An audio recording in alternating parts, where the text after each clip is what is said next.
Coming to you from the biggest little city, the guys, Zach, Trevor, and Chuck, lock in to bring you your weekly fix of beer reviews, killer sports takes, sidebars, and all the fandom you can handle. Welcome to Balls and Brews. Cheers, boys. Cheers, guys. Yes. And everybody at home, sir. And as we might now like to say, in the car, if you listen to us. It's new glass, can't see the color, but look at the color of this beer, everybody. And it's not what you think it is. I like that. I do too.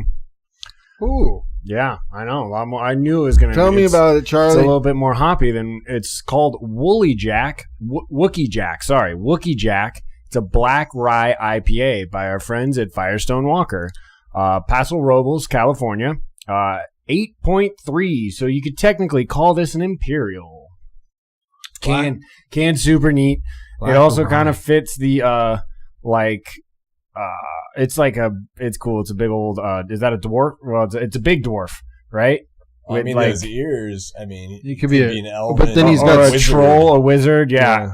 The can's super cool. Check it out. Limited release, so, I mean. It's tasty. You got the elk in the background with the eyes are glowing and shit.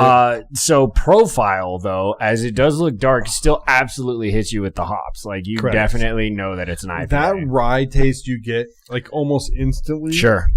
Have you guys ever had a black rye IPA? This is my first. Specifically black rye? No, I've had black IPAs. Same. That's black IPAs, but not a black rye. This one I actually have had, though. Like, it released last year around this time as well. And I remember being super curious about it. Every time I see a black IPA, I want to drink it just because it can be, it can be hoppy. It can be a little bit more malty. It can be kind of in between. Like, 8.3 though, no joke. Yeah, but I saw this. I was like, black rye IPA. We're trying that. Yeah, we're pulling this for sure.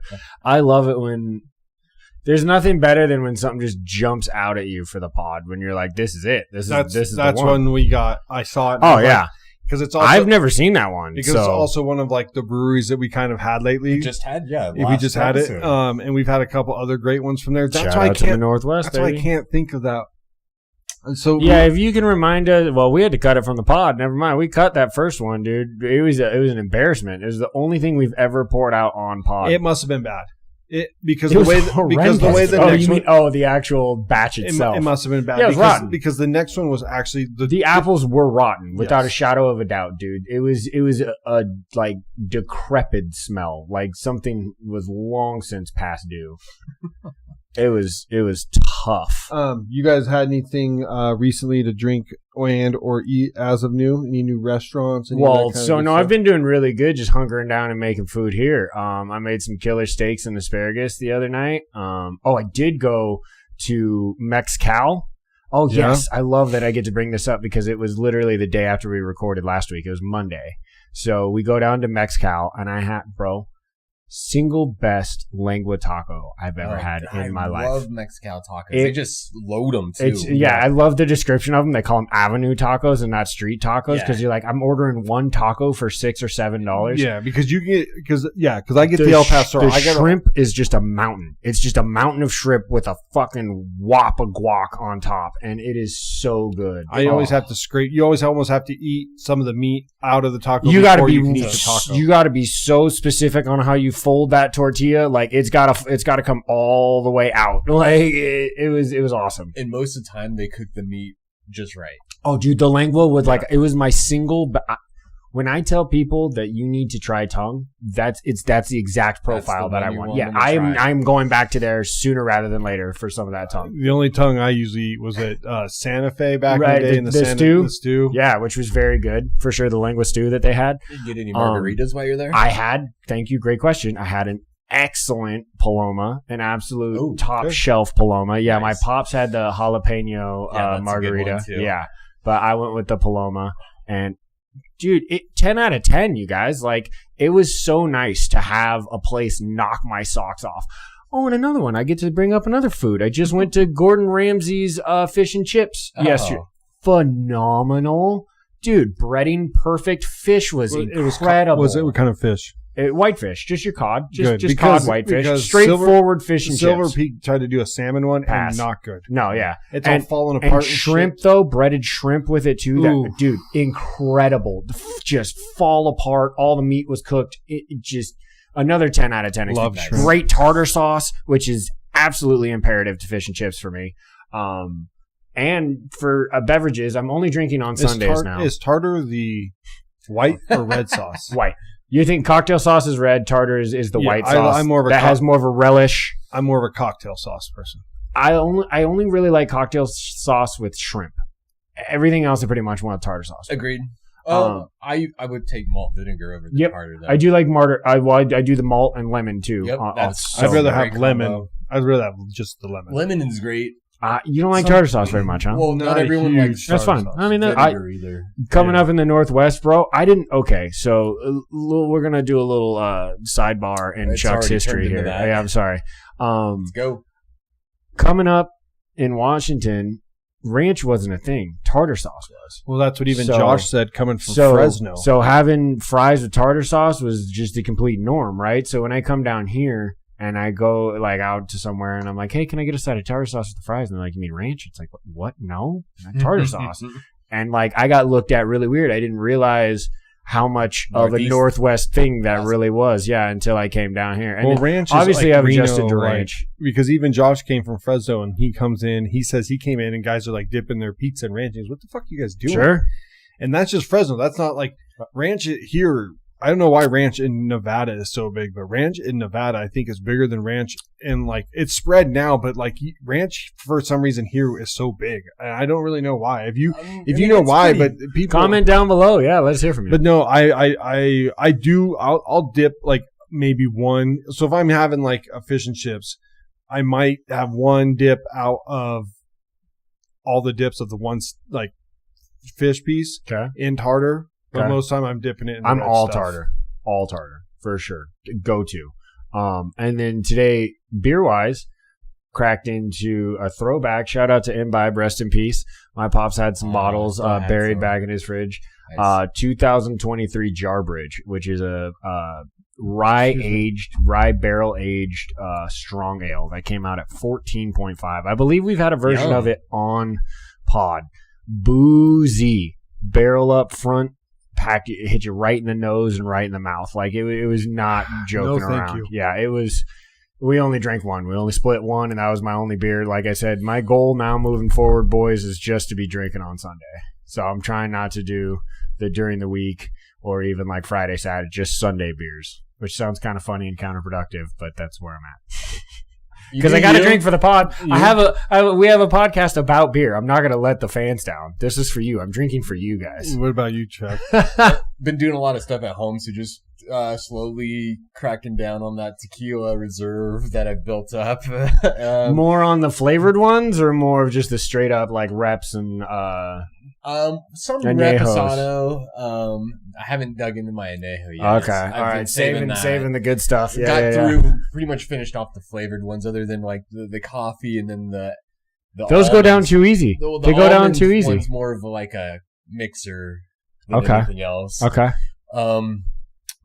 But yeah, I mean, I got this at Lee's, and I saw a couple other ones that I liked, but they only came in 12 packs, so I didn't really have enough room in my fridge. But I saw some exclusives drop from Voodoo. They had 2 new ones in a variety pack. And I also saw a Founders Oktoberfest that I was interested in, but yeah, I don't have the room at the moment. I love me some Founders. I will definitely show out for that brewery. I think that they're up there in one of the modern breweries, one of the newer ones. What about you, Z? Not much. Chilling at home most of the week. Getting same way, but last night went to Chewy's for a little bit. Shout. And had Kill Lifter. Kill Lifter. 4 Peaks. Yeah, it's good, not great. Yep, exactly. Yep, I don't know. Drinkable. That's exactly it's drinkable. But it's so fucking like usually they have at least a hazy, right? No, was it just straightforward IPAs or a red or something on tap? And they don't have. And right now they have nothing. It's all IPA or like Peroni or fucking 805. Like that's 805 is good, but they don't even have Modelo on tap right now. So it's like, so I've been drinking. So when I go there, I have like a Kill Lifter instead of. That's like the only dark beer that they have, right? And they used to carry Wookiee. Well, they used to have Wookiee a bunch, and then for a little bit, saying they don't have any of those that they should have. Well, they had the Parlay Red for a little bit, the Parlay 6 Red for a little bit. So I was like, ooh, like knocking that out. I was like, ooh, but it's so IPA heavy and not even a hazy. I don't know. At least give me. I don't know how you can't look at your taps and be like, wow, we're a little heavy on a certain type of beer. Like if that's the pitch at the bar, like, hey, come to the bar, we're an IPA bar or whatever, then you know what you're getting I think that's what they sell a lot of there. Still, though, like, if you're not, like, a specific... If that's not something that you're... Cover the spectrum. Yeah. Cover the fucking spectrum. At least one of each, right? If you want to lean and if you want to have 3-4 IPA taps out of 12, I totally get that. When you were literally talking, Chewy, like, you can go 7 to 8 sometimes and then have your Peronis and your Bud Lights and your Coors Lights, and that's it. And that's all you're looking at. And it's like, it's getting a little tough over here. Like... And obviously, we like IPAs. I have a straightforward West Coast IPA that we're going to be drinking. Today. Yeah, it's going to be a lot of hops today, it's going to be Zach's favorite addition we've done in a while. Well, I put one of them in. That's true, but it's a haze. Hazy. We'll see how hazy. And they pitch it as juicy and tropical, so we'll find out. Don't let me down, Crux, because I'm not a huge fan. And when the label sets me up, Give me that juice, bitch. I want that shit to look like unpasteurized orange juice, dude. I want it like thick and almost pulpy. Almost pulpy. So let's jump into some of that CFP. Ooh. CFP rankings dropped. This is the first rendition. They sure did. Chuck's going to pull up the CFP. Let's go through it. Let me know when we get through it. Let's see if you guys disagree with any of it. All right, so we'll go 12 for the bracket for the CFP, and then we'll match it against what the current AP is, right? Yep. So 1 is not going to change. It's Ohio State. Obviously, 2 is still Indiana, which shout out to them. We're going to get into talking about that game. It was insane. Close game. Yesterday. Yeah. 3 is A&M. 4 is Bama. And those are all first-round buys there. Right, correct. And they're all going to remain there until they lose. 5 is Georgia. 6 is Old Miss. Ooh. 7, which will now change in the first, was BYU. Yep. 8 was Texas Tech. So 7 and 8 was going to change regardless. One of the two was going to fall, right? Like they knew that going into the week. 9 is Oregon, so they stand to move up, even though they eked out a win. Yeah. 10 is Notre Dame. 11 is Virginia, who has the ticket from the ACC in this rendition. Crazy in this rendition. Okay. Next rendition because they fell. I'm pretty sure Georgia Tech is the new. I got it right here, Trev. I got the Big 12 and the other. And one then pulled up. Rounding out number 12 is the non-Power 5 of Memphis, which they're not ranked anymore either. So it's going to be super interesting to see where they fall. So the new rankings drop on Tuesday. So we'll always be. It's funny. The AP will always be in front of the CFP for us when we report. So right now, Texas Tech is first in the Big 12, BYU second, and Cincinnati is third, and they're all one loss in that division or in that conference. They have a title game, and they don't go by. No, does anybody go by divisions anymore? Is it all just straight through? Is it all just one V2, regardless of conference now? I think so. Okay. Except for maybe the SEC. No, the SEC is straight through. Is it? Are they East-West still? I'll look in one sec. Georgia Tech is first. I shouldn't know that. I don't think so. I don't think they are. Anyway, continue. Georgia Tech is first at 5-1. Virginia second at 5-1. Pitt is third at 5-1. SMU is fourth at 5-1. Oh wait, Duke is fifth at 4-1 in the ACC. All those teams have one loss in the ACC. Yeah, but SMU and Duke have more losses overall, so they're going to be out. But they can win the ACC. Right, no, exactly. They get an automatic bid through that conference, if they make it to the championship week and then won't the wins be the tiebreakers? Because if they all have the same record in the conference. It comes down to, it's like strength. Well, maybe. But I thought it was like strength of conference wins or something like that. That's like this. Isn't that the second or third? Overall win-loss does come into play. That is true. That is true. But those teams still are in the fight for the ACC. Duke could somehow slide into the ACC championship game or whatever and win it. And you still get to play. Because Virginia is actually 14th. When this went down, Virginia was 14th and jumped up. And Memphis wasn't even in the AP top 25 last week and was that number 12. That's crazy. So they're reaching for the non-Power 5. And this is why the Big 12 and the ACC are probably just going to get one team in the playoffs. No, it shows the SEC is all. It shows the SEC straight through. Big 10 is, SEC is. Which while I'm here, Texas A&M 6-0 in the SEC, Alabama 6-0 in the ACC or SEC. Yeah. Georgia 6-1, Ole Miss 5-1, Texas 5-1, and we'll get into. There's a really, really big game next week. We'll get in that here in a second. I think Texas has shot themselves. I don't think they are. They're not going to be competitive against the better teams. Do you want me to run through the AP then, real quick? Yeah, let's go. This is current. So the next time we read, CFP, let's go over the games real quick because okay. You want to do that first? Yep, and then because they had effects. It was a great weekend of college football. It wasn't different because we didn't even have the Indiana game written down because they were like a 3-point. Fernando Mendoza ends up having a killer drive. He was under pressure all day. That is the Penn State we were supposed to see all year. Yeah, what happened, Franklin? Dude, that's like that defense was all over Mendoza, and he went down the field. It is one of the more unexplainable phenomenons of this year, and football's been crazy overall. And Clemson has been bad. That's what I'm saying. And overall, football's been a wacky year in both college, which is good. It creates parity. It creates interesting storylines and different things that have been going on, and seeing teams that, were dark horses actually take a step forward, and like the Patriots are having a hell of a year. I mean, obviously we'll get into that, but it is cool to see the jockeying and not just seeing the the blue bloods every fucking year, right? So first game of the week that was great of the ranked teams, BYU ends up gets handled by Texas Tech 29-7. I had to turn that game off. BYU looked so bad. Texas Tech's defense. This is where they went out and bought their defense. They got the two ends, the linebacker, the two of those. You can do that now, though. But then if you miss, like UNC or some of these other people, or like Penn State's receivers that they missed on that they went out and got. Sure. We were just talking. If you miss, it's real bad.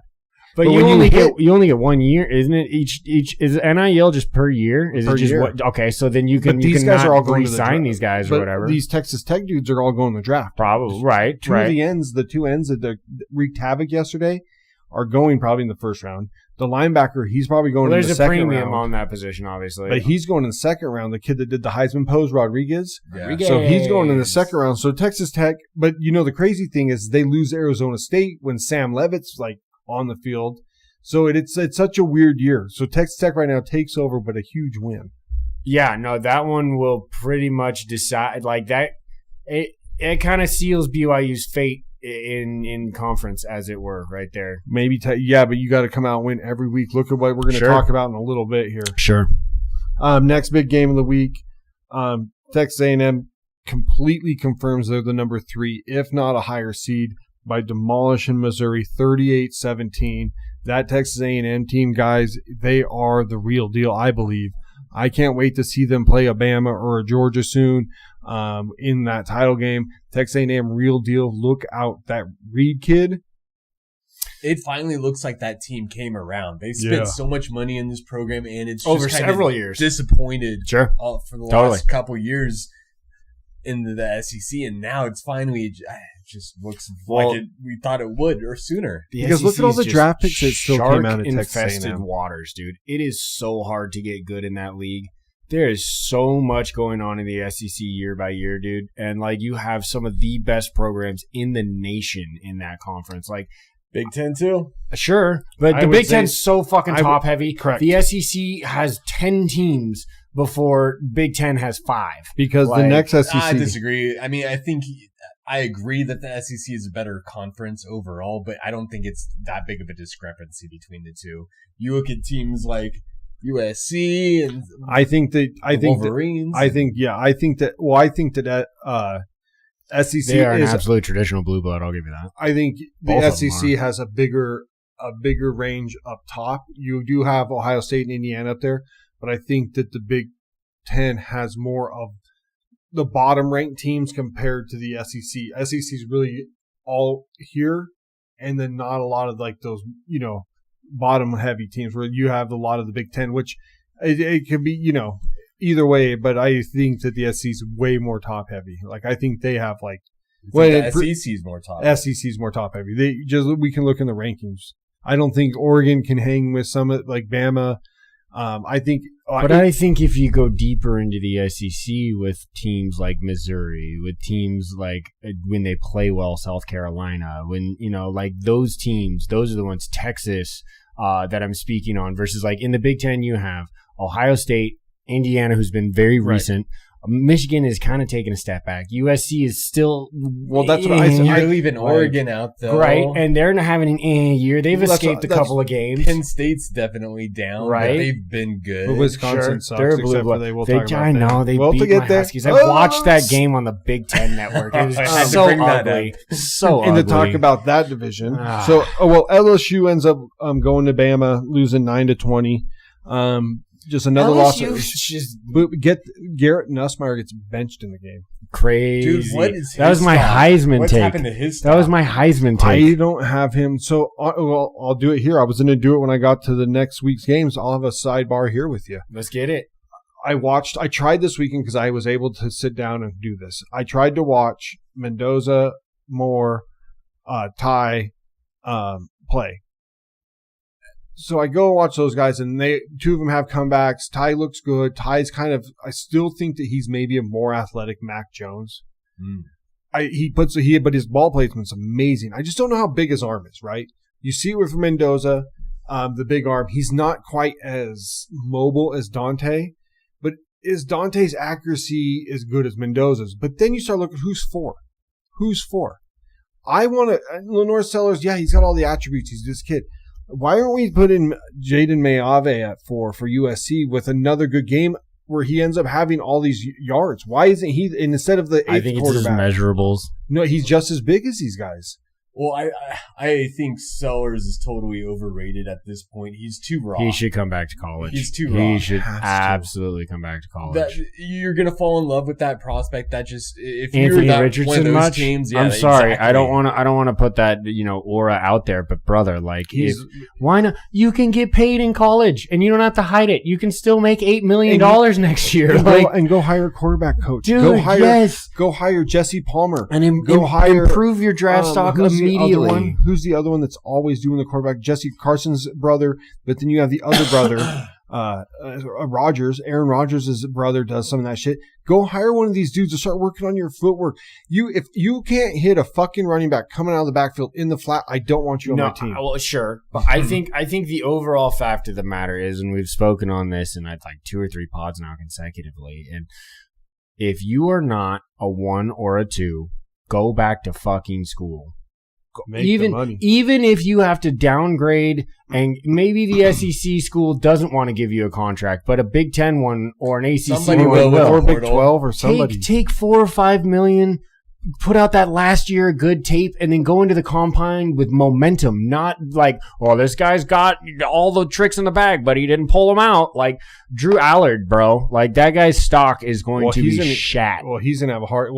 He's gonna have a heart. Sam's gonna come back. Levitt, he got hurt. Why not? Sure, but Drew can't. He can't come back. He's out of eligibility, right? I think he goes in last year. With his stock after the playoff games. He probably would have been a 2nd or 3rd rounder kind of thing. He probably would have went in the 1st round over Shadur Sanders. Well, everybody went over Shadur. he would have been pushing Cam Ward, I bet, for the first pick with the measurables and all that, with the stock that he was on coming out. But still, like,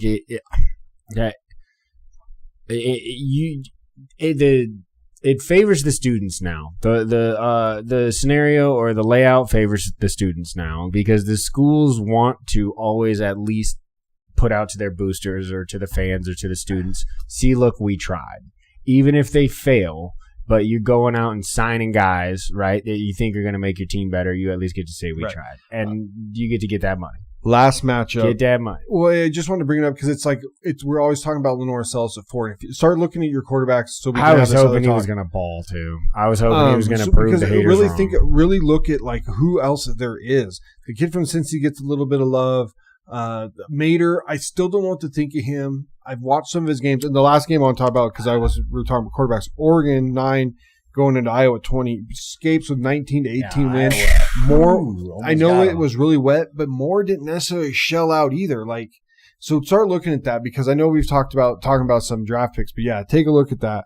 But those are that. So that's the last game. Oregon gets out of Iowa with a crazy win. No, the game we need to highlight from this week and the way it ended was Mendoza and IU coming back in that last minute drive, looking. That's why he's the number one pick. A team ready to go, and that catch. That toe in the back of the end zone was one of the best I've seen. The tight end catch, 2 plays before the contortion of his, how far up in the air he was. But body control is crazy. But then when you see it in slow mo, you see him catch and then look down, so he's looking to see where his feet are at. And all of that is happening in a matter of like less than a second. Yes, I mean an unfathomably quick reaction, dude. But Fernando Mendoza, that drive might have won him the Heisman and definitely put him in the definite conversation. It almost looked like that was just supposed to be a throwaway. It almost looked like it was just supposed to be to the back of the end zone. And he got sacked, 7 times in that game? The first play of that drive, he gets sacked and delivers that 20-yard I thought Penn State was going to get him. I really did. Really did. Well, we did have 3 upsets. Non-ranked versus ranked. Wake Forest beats Virginia. ACC shoots himself in the foot, 16-9.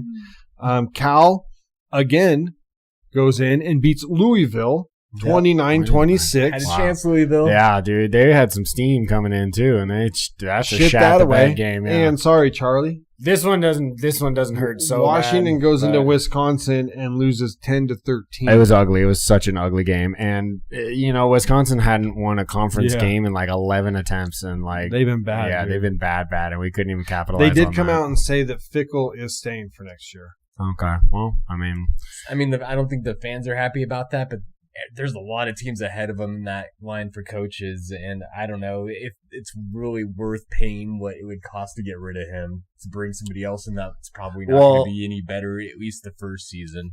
Wisconsin is one of those schools now that is going to.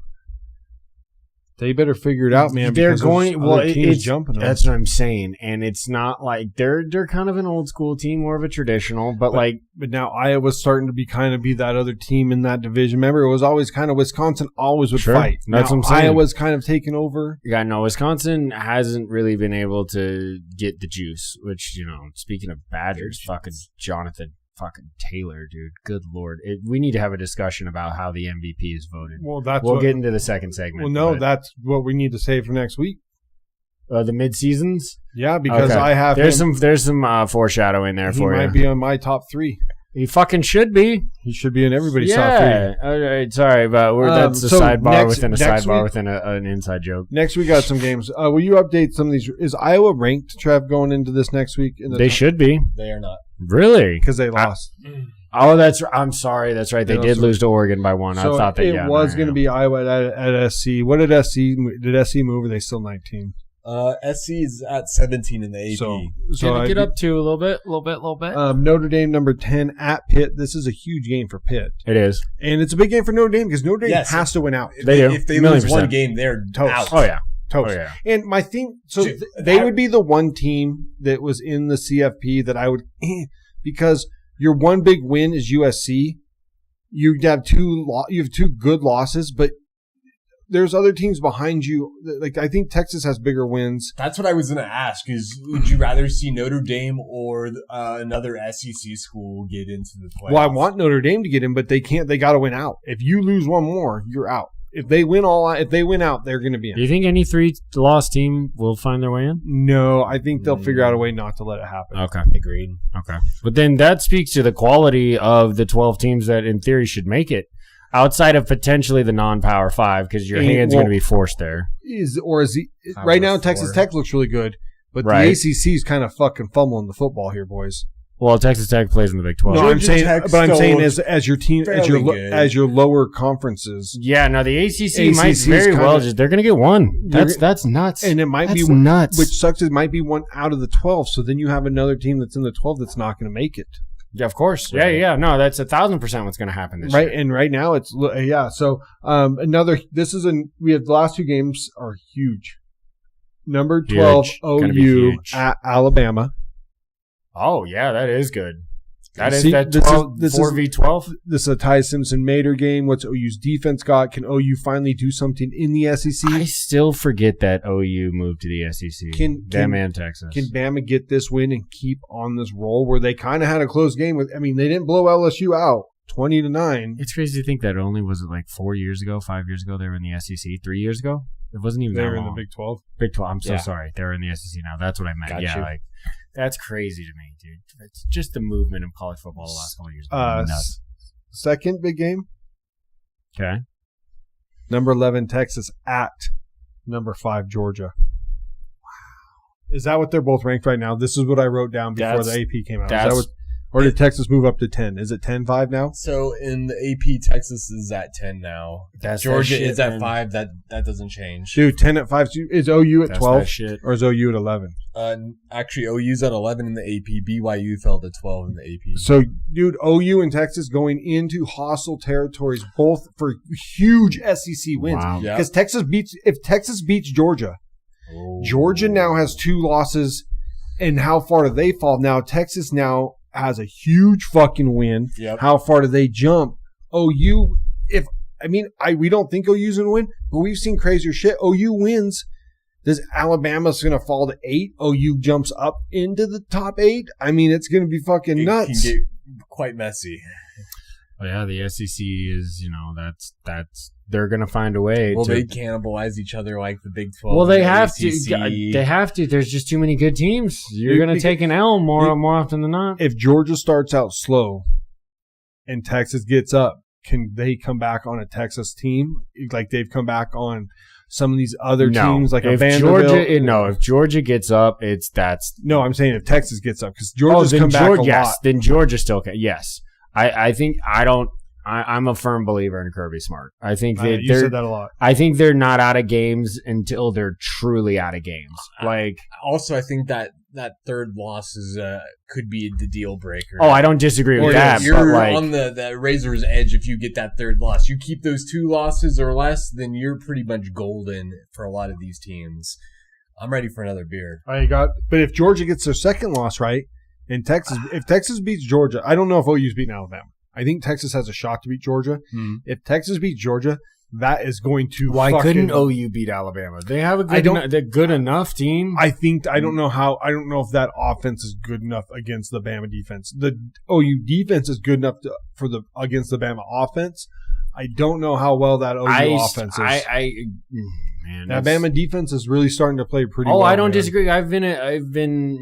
We've been paying attention to Bama literally since week 2, obviously, because week 1 they got. But that's what I'm saying. If they Ty can get Simpson exploited, be wearing the silver and black if I was drafted. If they can get exploited, by Florida State, they can get exploited by Oklahoma. Sure, if you want Ty Simpson, go for him. Email Al Davis and Tom Brady. Mark. Al's dead, bud. Yeah, no, he's still running the show. What are you talking about? Dude, that Fernando Mendoza kid, he literally, I've been kind of on him for a little bit. Like this year, I've been watching him. That last drive, dude, it was, he's getting his ass kicked all game. The word I like to use in that situation is engineered. He engineered an insanely good drive. Like, it just looked like it was a machine. It was just mechanical. It just did what it needed to do. Oh no. Mechanical, methodical, yeah. Whatever you want. The zone. So the thing is, you're gonna have to protect him, right? Because he's that more pocket passer. Sure, but I will also say he made a couple of. No, he moves. He's got good pocket presence, correct. And he did get a rushing touchdown actually in that game. He moves. He's just not like quite the scrambler that we've seen with some of these other guys coming out. More than serviceable with his legs. I think this is what you want in a hazy truck, dude. Look at this pour, dude. This thing is cloudy as. As big. Oh, well, calm down now, dude. The sediment in this. We've had a lot of good Crux beers, man. I'm excited for it. Yep. Because we had Hold. Because I think of what some of the other ones we had, but we've had some good ones. We've had a lot of good Crux. Yeah, no, we had their traditional IPA. Yep. We've had another porter or stout. We've had another hazy, haven't we? But we've had another hazy, but not this one specifically. Not this one. I want to say we have, yeah. It was not Gummy Worms because Gummy Worms is a Fall River beer. No, it's not Fall River. I forget who does gummy worms. They're out of like Massachusetts or something. Anyway. Well, let's get it. Cheers. To the crux. Cheers. Half a brain. Cheers. Good college football segment, fellas. College football's intense, everybody. I love it. I fucking love it. That's why I love the draft so much.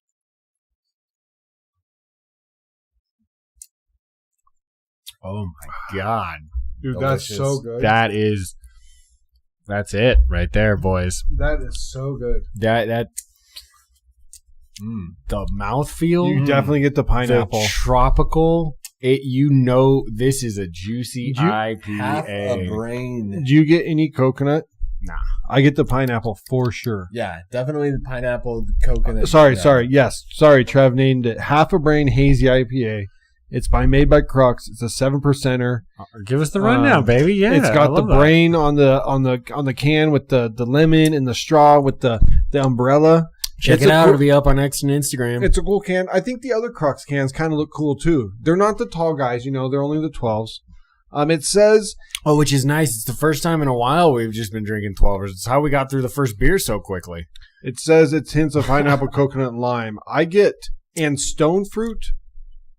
Let me give it one more. I get some of the lime in the stone. I think it's very mild, but you can see in their pineapple is more forward. You can't see in my glass, but look at their glasses, you guys. It is like murky and segmenty. Yes, this is exactly it. That's what I want from a hazy. I agree. It is Crux. Way to knock this one out the park. Boys. I brought the hazy. What was it, last week or 2 weeks ago? I brought that other hazy. It was 2 weeks ago. I brought the hazy. It was more of like it was just a hazy, but it wasn't fruity. Well, sometimes I think breweries are just using that as a catchword now. And it's like, you're not a hazy. But it was hazy-ish. But I'm talking, you need to be like completely unfiltered. Yeah. Well, it needs to be opaque. I should not be able to see through it.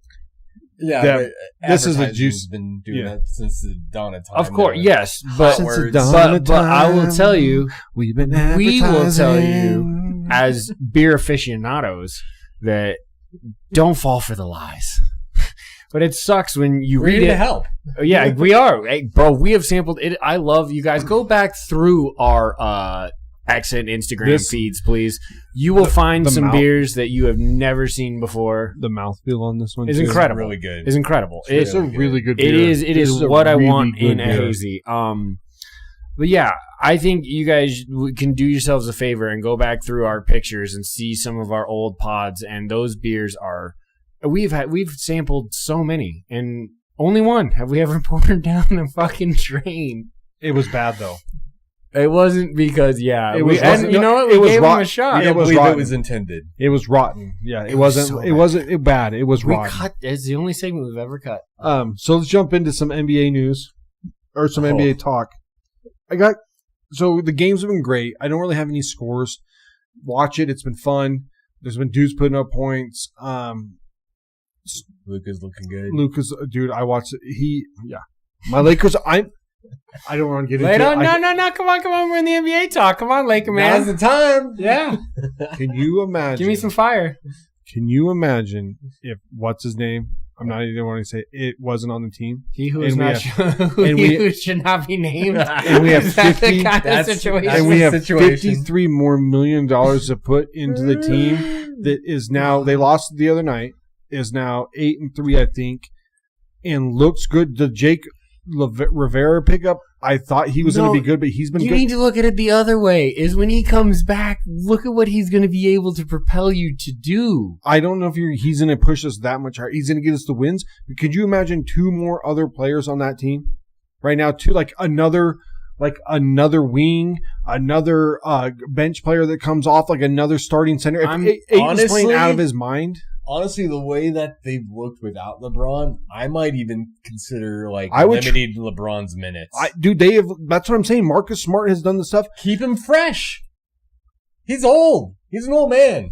He's Unk times 10. He's Unk for sure. He's a big Unk energy, no doubt. Could you imagine two other the player we're going to talk about next? Could you imagine him? Arguably a top 5 player of all time. Correct. Sure. Well, he's a top. arguably a top 2 player, and that's coming from me. Wow. But okay. I didn't want to put that distinction out there because I didn't know if I was going to pick a bone or not. Maybe he works better. I'm just doing top 5 because that is inarguable. You could say top 3 because I think that Michael gets always named, LeBron gets named, but I think I don't know why I'm all of a sudden drawing a blank. Played at UCLA, he changed his name.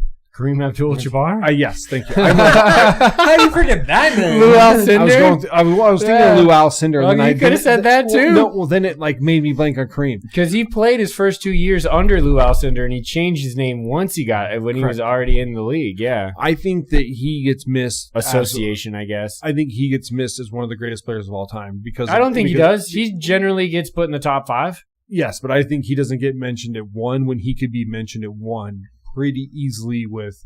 It's the same argument of Will Chamberlain, right? Who is just absolute freak at the time. Which he comes up later in this talk. I got some. Yes. Interesting. Okay, I didn't even know I was cluing in on that. I love paying attention. I like getting the pieces to the puzzle. I do want to jump into which I think you shall not be named number 23. Miles Turner could have been on the Lakers this year. He gets booed. He gets booed his first game back in Indiana, which I think is bullshit. Unclassy move. Yeah, come on. He didn't push his way out like Anthony Davis out of the Pelicans. Agency. Dude, and he gets booed. He gave you years, and he never took he could have taken bigger contracts and didn't take them to try to get other players to sign in Indiana.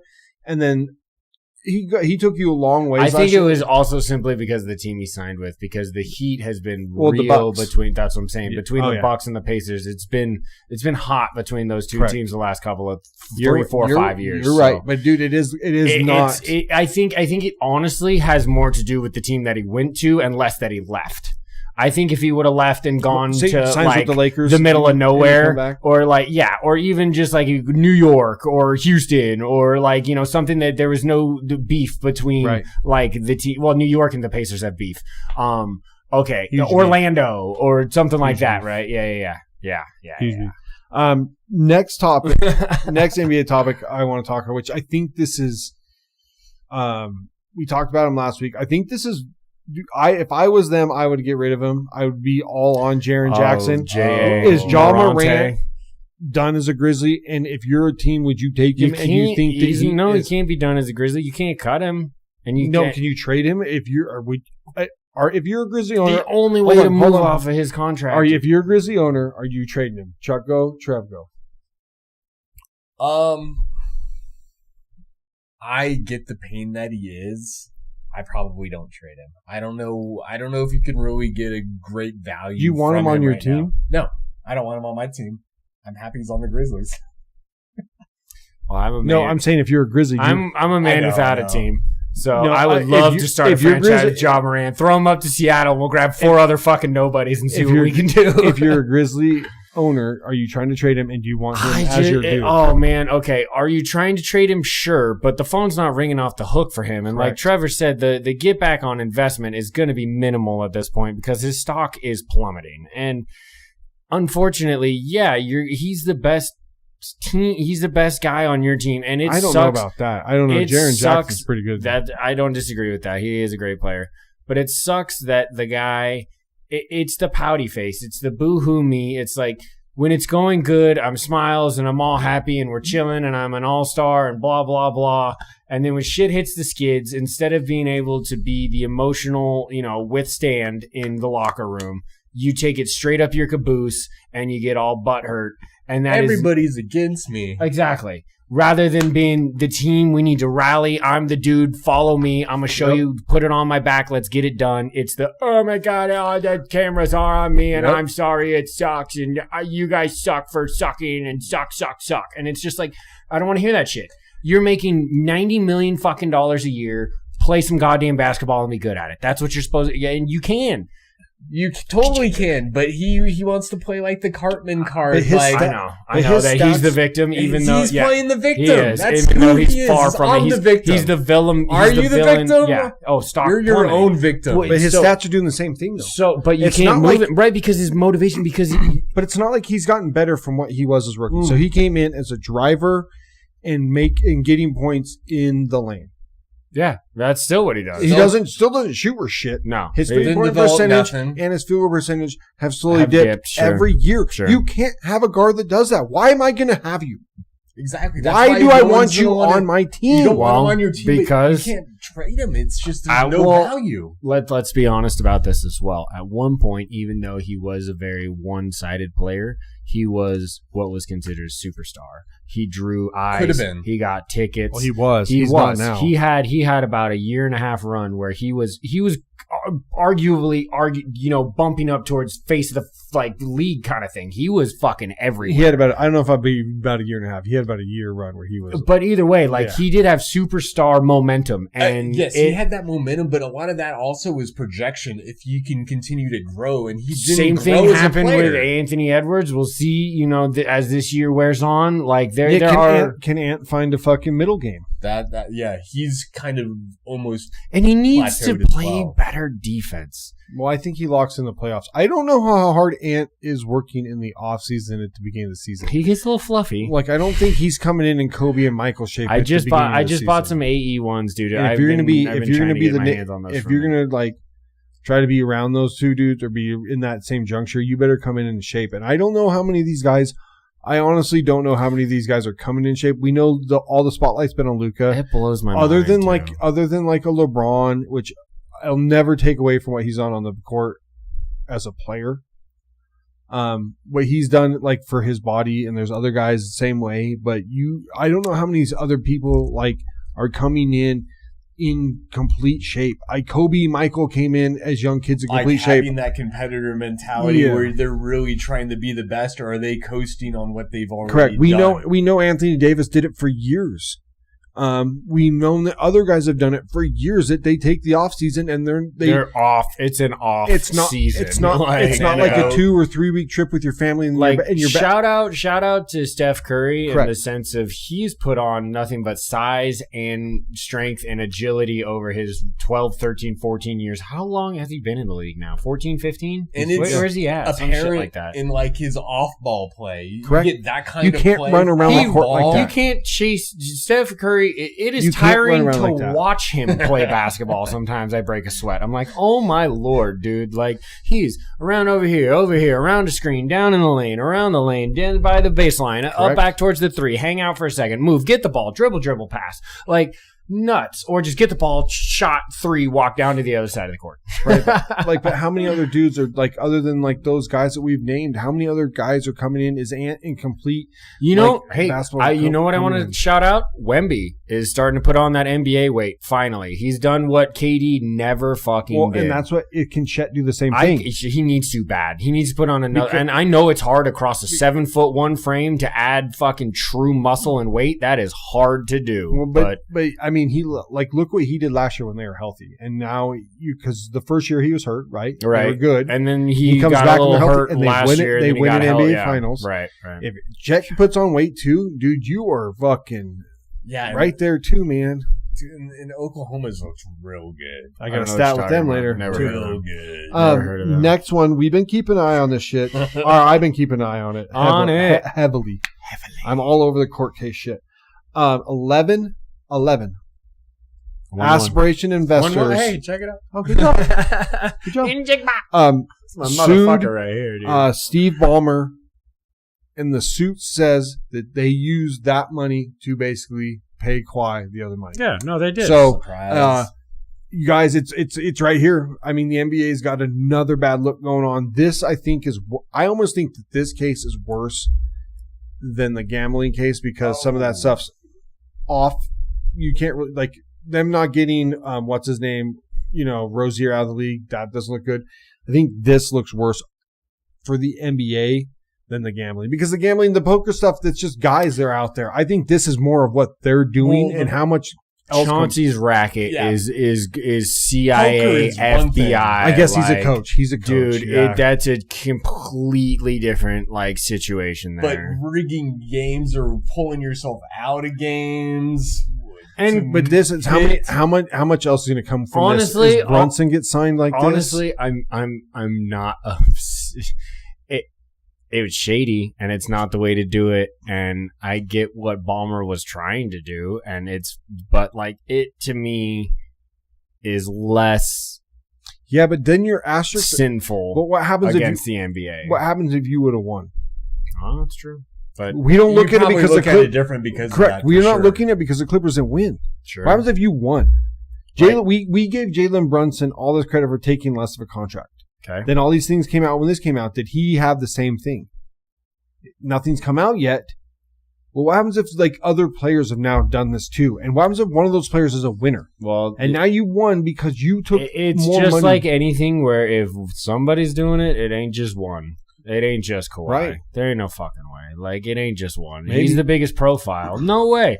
There's no way he's getting that special treatment. I'm not saying Kawhi Leonard's not a great NBA player, but... Well, I agree. Also, perception changes with results, too. Correct. Well, yes. Like, had the Astros gotten busted and not won the fucking World Series, then, they're still cheaters and they're still shitlisters. But the hate isn't as strong. They aren't because I have not been able to put them up there. You guys have voted me down twice. We have. I mean, at this point, it seems like it's come and gone, though. They could have been on the list. They should have been on the list at one point if we would have maybe started the list right away. I agree, Trev. So I said I have a couple stats for you guys. Listen to this. I'm listening. SGA has now recorded at the time of this. It was 80. Now I think it's 81. Straight games of 20 points. So he passed Auburn. Oh my lord! He passed Oscar Robertson for almost third. A full season of 20 plus points. Hold on. Okay. He passed Oscar Robinson for third. Oscar Robinson had 79. Who do you think is in first and second if SGA is in third? For points? 20 scoring 20 points in a row for how many games? Who do you think is in first and second? We've already mentioned him. I'm sure we have. Is LeBron on? Nope. No, because he had the 10-point streak, not the 20-point streak. You're right. We've mentioned him, which means it's got to either be Durant or Curry, right? Nope. Nope. I told you guys to remember. It was going to come back up. It's not shitlister James Harden. Fuck no. Well, he had that MVP season where he had Russell Westbrook also had a triple-double season, so... I mean, you're looking at, but they didn't score 20 points. Oh my sweet lord! But it's a current player. No, it's not. Okay, no. Oh, that Kareem. Changes it. Oh, so then Kareem, No. Michael. No. Wilt Chamberlain is one. Oh, that's right. Who do you think is two? Wilt Chamberlain is two. Wilt Chamberlain has first and second with 126 games and 92 games of 20 straight points. That's how dominant we should recognize that. I told you to remember. I told you guys to remember. That is elite dominance. He dominated. Well, yeah, because he had a build of today's NBA player in a time where 6 foot was regular in the NBA, and he was 6'10". You think SGA can get to the 92, let alone the 126? I mean, the way the guy scores. I do. To 92 and 126. Definitely the 92, the 126. He's 11 away. Fuzzy. He's at 81. Right? I gotta look because they played Friday and he did get 20 there. He didn't play yesterday, That's bonkers. so I gotta check. It seems so easy for him right now. It does. 126 is unfathomable. I wanted to have this really cool MLB stat, which I do have, but we got some shitty MLB stuff, so I'm gonna go good first, and then I'm gonna go bad. Okay. Be good before the bad. Yep. Game 7. We talked about how amazing it was. Yes. 51 million viewers. USA, Canada, Japan. Most watched MLB game in 34 years.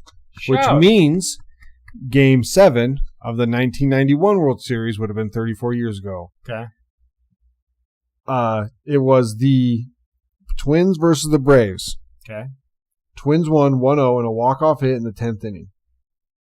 Okay? Okay. Here's a stat for you. Lay it on us. Jack Morris throws 10 innings of baseball and gives up no runs for the Twins. Oh, that's a nasty stat. 126 pitches. I am not fucking kidding. That is nasty. John Smoltz started game 7 for the Braves, went 7 innings, 2 other pitchers came in. I think It was the middle pitcher that they have to run. They rode starters way more back then. Jack Morris goes 10 innings, you guys. 126 scoreless. World Series MVP. That is crazy. 1-0. Game 7, 90-91. So 51 million viewers that topped that one. Excuse me, sir, pee in this cup. That's what I'd tell them. Now. Doesn't matter. I don't care. You're peeing in this cup. You're dirty. That's amazing. Dirty man. That's filthy, dude. That's, yeah. And is MLB capitalizing on this? Shout out. No, do you want to know what they are? Well, before we get to this other stuff. Hold on. Oh, well, I just want to say. Get it in.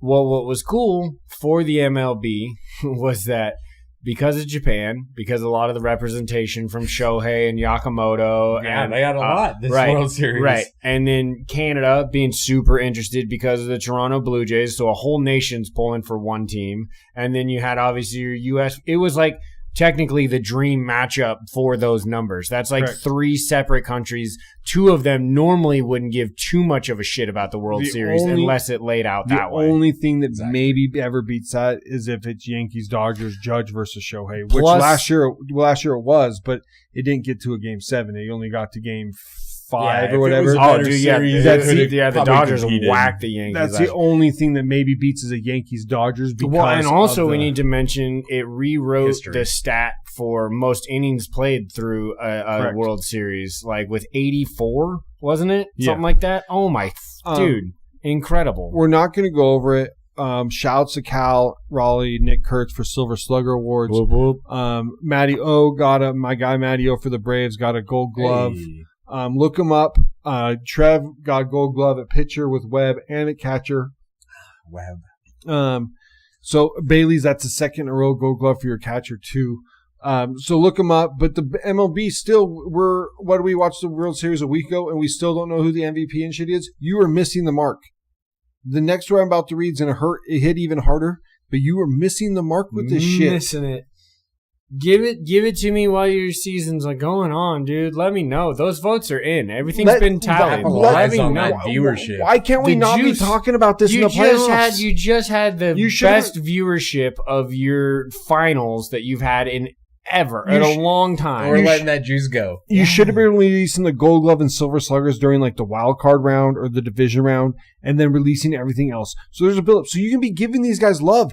Give these guys that have won their first Gold Glove and their Silver Sluggers. Give them the love. When you're not in season, MLB doesn't have the juice. That's the problem. The MLB offseason has no real juice. The trade deadline gets sometimes hot. Or not. The free agency market gets hot if there's a big name. 1 or 2. Yes. Oh, dude, there's a huge name this year. Very top heavy. There's a third baseman / first baseman coming over from Japan. He's their home run king hitter. Dude, he is legit. Well, cool. I'm glad the Dodgers are going to get him. They say that might not work. He might. If he goes to the Dodgers, that's going to be so fucked up. It's collusion. It's collusion. They have a Japan pipeline, dude. They literally, it is what it is. Wherever he goes, dude, it's going to be fucking. Hey, you can come to Seattle. We got history of some good Japanese players. I did read that your guys' number one target is Naylor. It should be. Absolutely. We're going to probably, it should be Naylor. Naylor is, Naylor's better than Suarez. Fielding, Josh Naylor was an insanely good first baseman, man. His ability to stretch, dig balls out. I also think he hits for more. You get your average up. He's more consistent. He puts a bat on the ball. Yeah, right. You guys strike out too much. Yeah, tell me about it. All right, I got some bad news in the segment. All right, and then we're gonna cut. Let's get it. We got a pitching scandal for betting. Guardians Emmanuel Claes and Luis Ortiz have both indicted for pitch rigging. Basically, Ortiz was arrested on Sunday.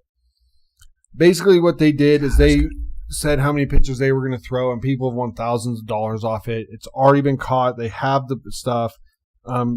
They both face up to 20 years in prison for wire fraud conspiracy. Ooh, that ain't no joke. That's on top. Oh my lord! Come on, man. On top of being banned from the sport. How dumb are you? How fucking dumb are you? It feels like every week we have a gaming thing that we're talking about. Is millions of dollars not enough? And you know what I didn't bring up today? Because I knew this segment was going to be this long. There's fucking basketball players from multiple schools in college that are also getting kicked out for rigging. One, it talks about the guy who went and confessed The kid went and confessed. He was on a team where they were like, hey, you can't score any more points. They had to lose by so many, and the point guard was making sure they were losing by that many. Dude, this gambling stuff is getting heavy, and if we're talking about it every week. Hey, boys. Real quick, can I give some love to college basketball? Shout out to them. I watched NC Kansas the other night, and that just made me smile. I watched the end of that game. That just made me smile. I don't get into it. I love college ball. I love college ball. I don't know the names. I don't have Tyler. What's that kid's name for the NC member? Tyler's Hansbrough. Yeah.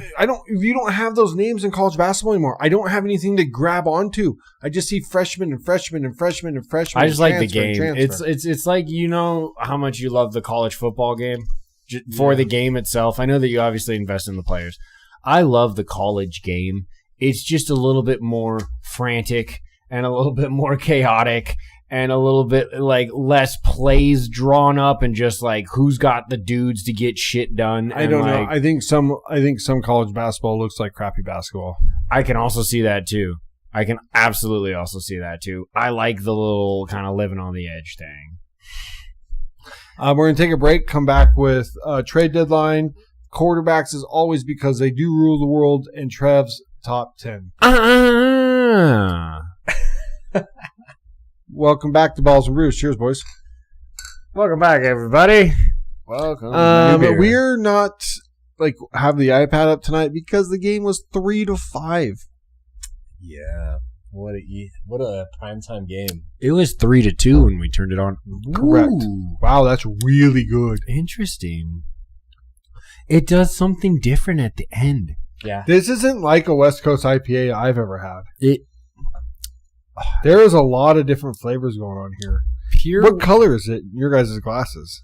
So it is not like that. Doesn't look like a traditional IPA. I would almost, to be fair, if you gave this to me without knowing that what I was drinking said a West Coast IPA, I would tell you that this is a hazy. You know what? I would tell you this was a hazy. I can't disagree with that in the sense of some people classify. We've had cans say hazy and taste like this. And if you gave me this, with the color, so obviously I have my A's glass, I can't see it.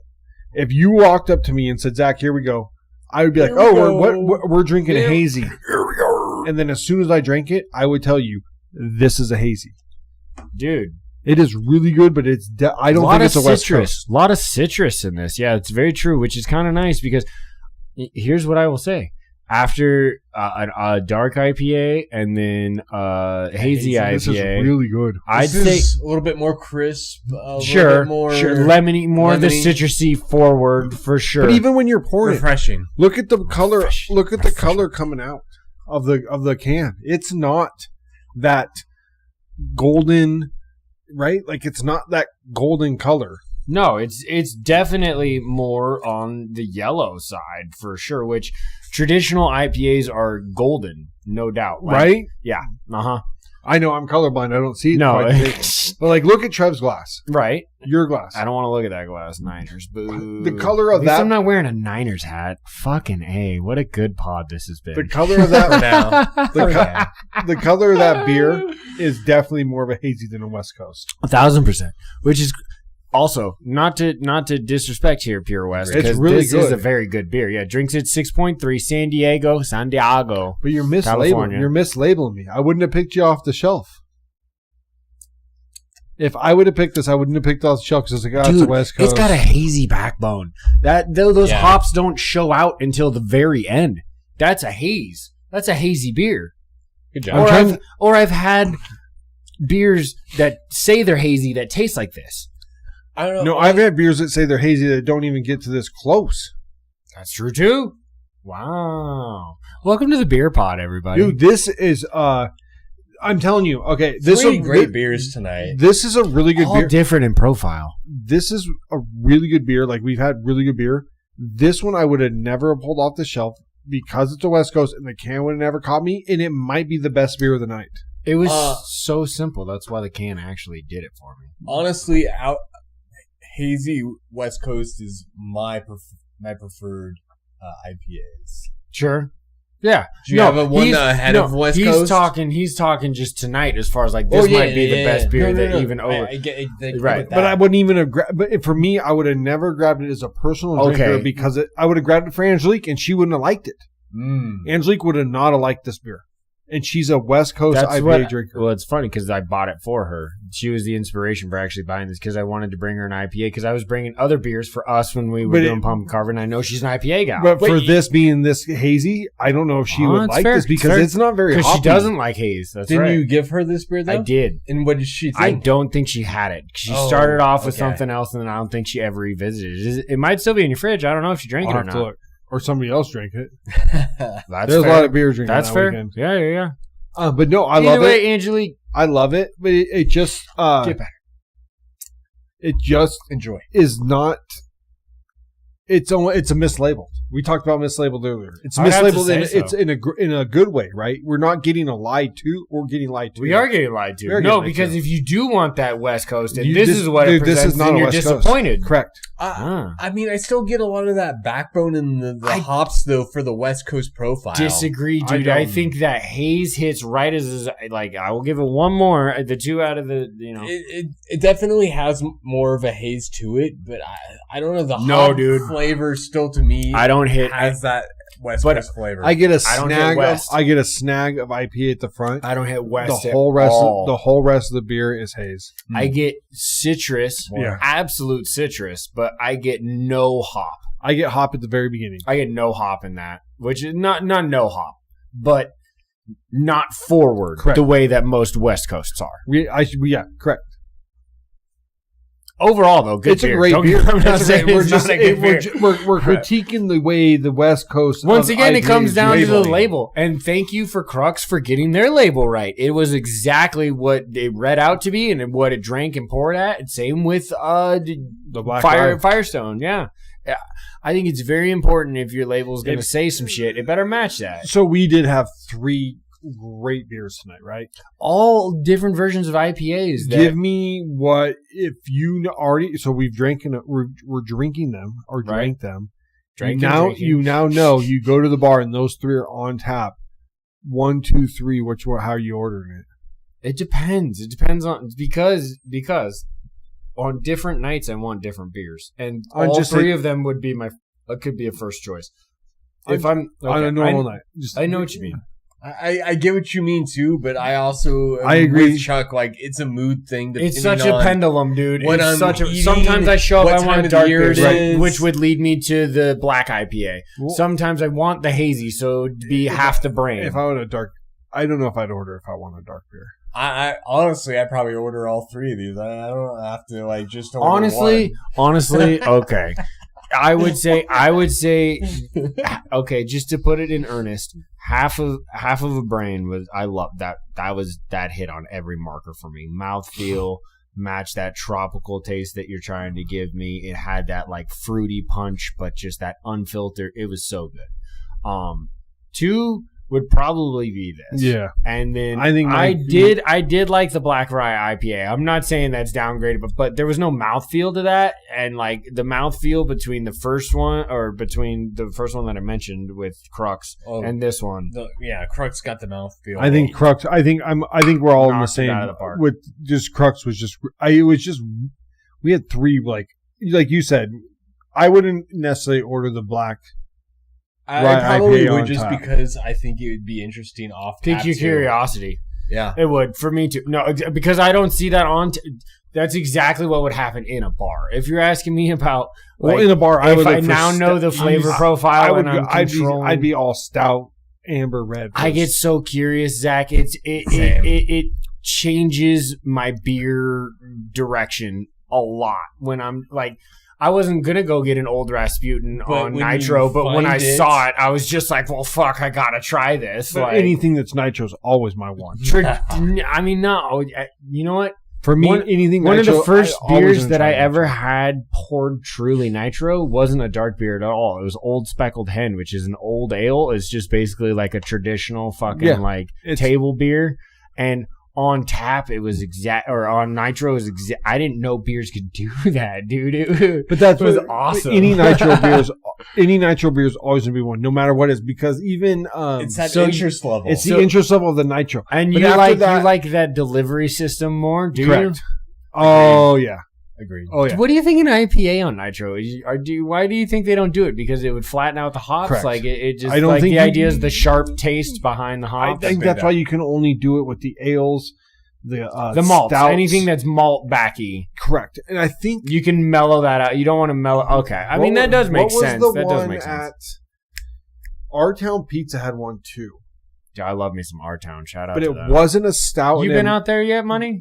Still on the list of top things to go do. and get it done, brother. I know. Old Southwest, you guys got to hit that place. They got. You took me there after we hit the link, so we had another appetizer. I told you about this Blockbuster with the chicken wrapped in bacon, stuffed with jalapenos and cream cheese. Oh, right, yeah. Dude, that sounds elite. Me and Angelique have it every time now as an appetizer. It is more than elite. That sounds elite. It's one of the best appetizers I've ever had in my whole life. EAF, son, elite as fuck, dude. Bro. It's so good.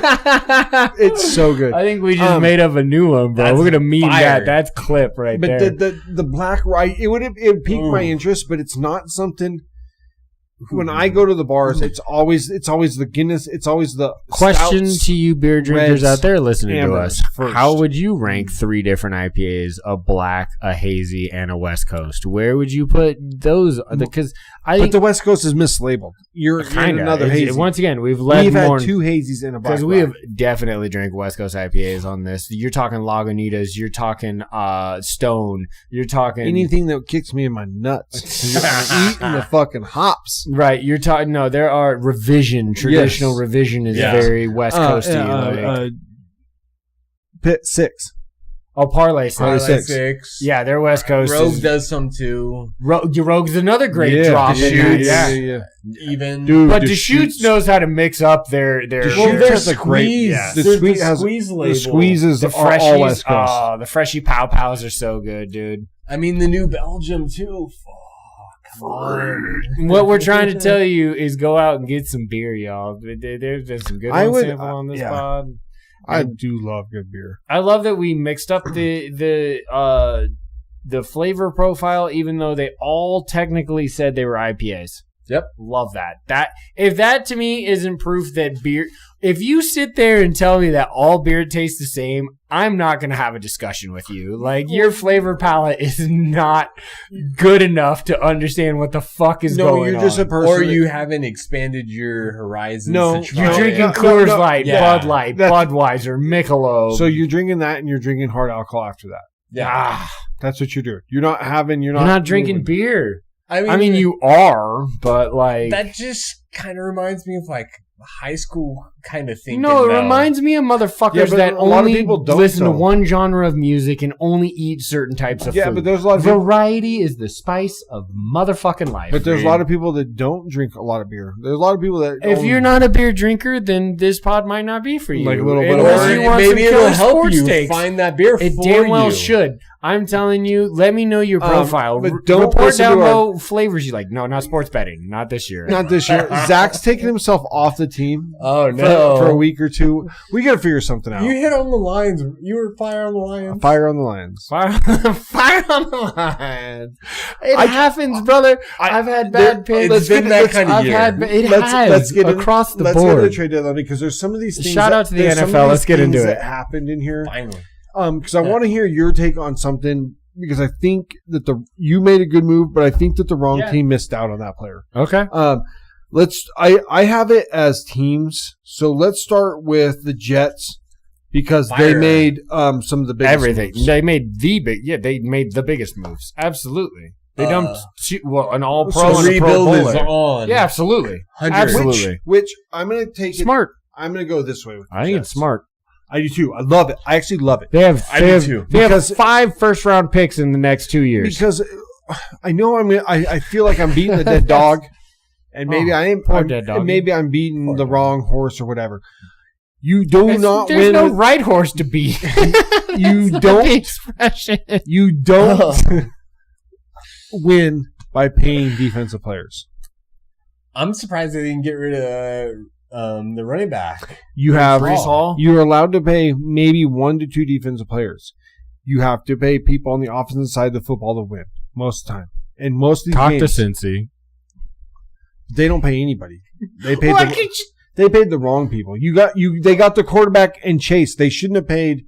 They shouldn't have went. They should have. Higgins has had some insanely good games this year, but they mismanaged money. There's other teams I'm like not the saying Eagles. they haven't, but I'm just saying that's the Eagles, direct point that you're talking correct. about. The Eagles did it better. There's teams that do it better. The Niners do it better. You have to. You get two people on the defense side to pay. You get a cornerback maybe and a defense player. They dump both of those. And now reset their whole entire franchise maybe with these trades. It was needed, though. They were just at that point where it's time. Justin Fields went 6 for 11 today, you guys. I think it was 6 for 14. No, 6 for 11 for 54 for 63 yards. He was rated as the top available quarterback in my fantasy league, and I needed a quarterback this week. I passed on that hard. I was going to say, who'd you pick? I picked up Mac Jones. He was way down the list at like projected, and still he did great. He did great. It might win me this week. Well, I'm still. Hold on. Don't get into that because that's another question down my list. Okay. It is. We got a lot. I think that we talk about how important the quarterback position is. There is QB's rule of the world, baby. There is 3 massive questions we're going to talk about here in a second. But the trade deadline, the Jets trade, I think the Colts need sauce. The Colts needed a cornerback. They're on the precipice. That's a lot to pay It is. for I wouldn't have done it. Quarterback. I think I wouldn't have done it. I think the Jets won the trade.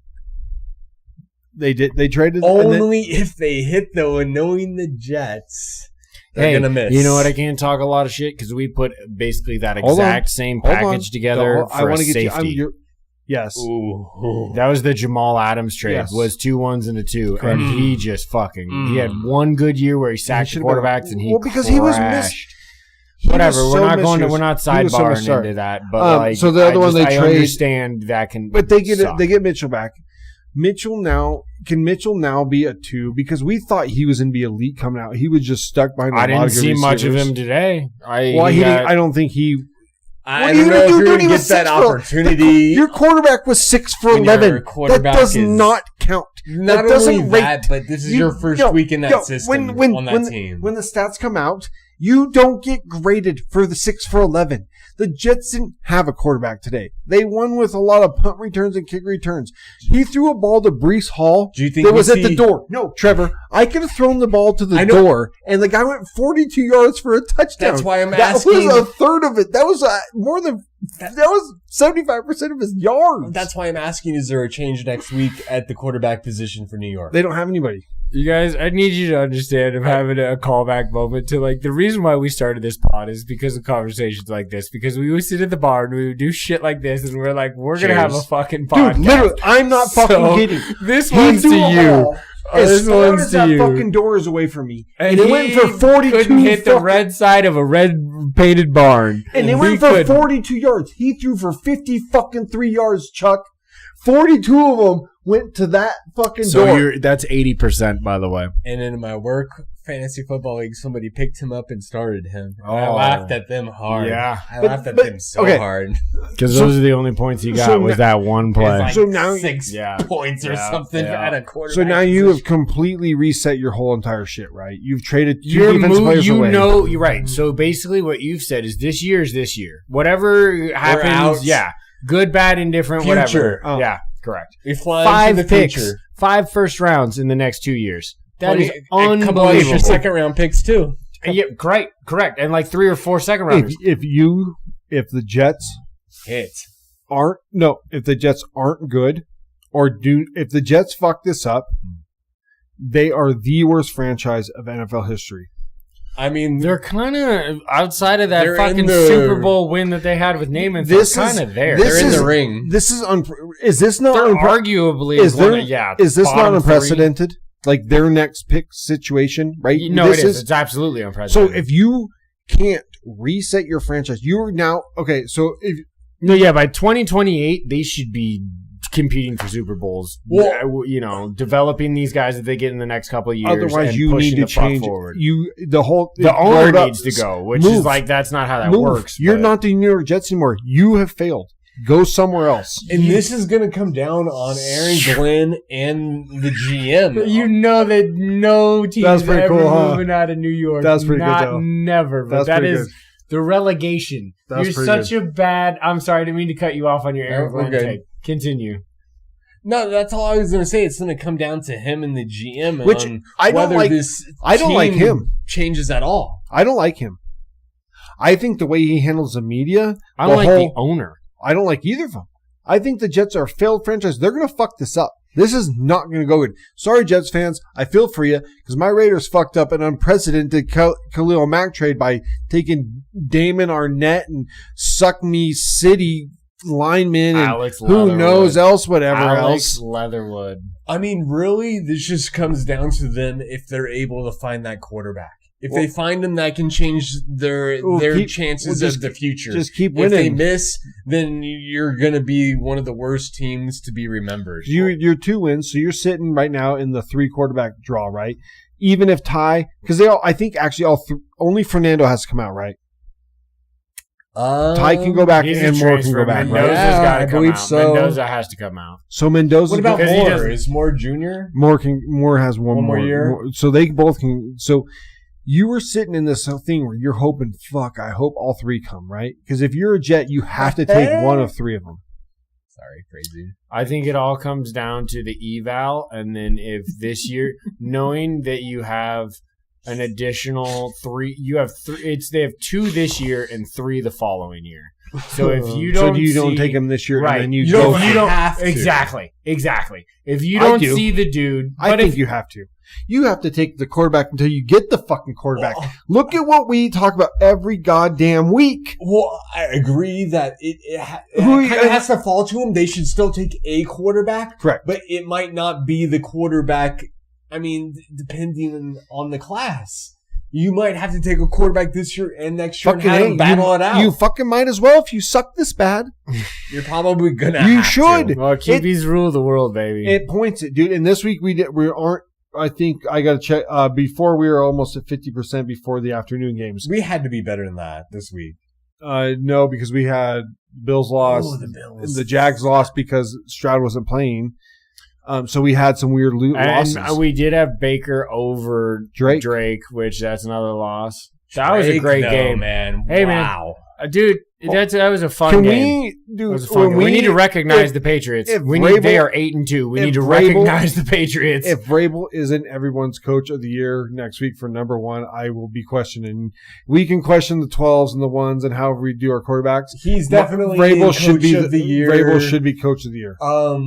Even though what Shanahan's done, I still think he's like 2 or whatever because he's in the running. I'd put him in the 3. Vrabel is. I would probably have him. I don't know who else I haven't looked at. Vrabel has to be 1.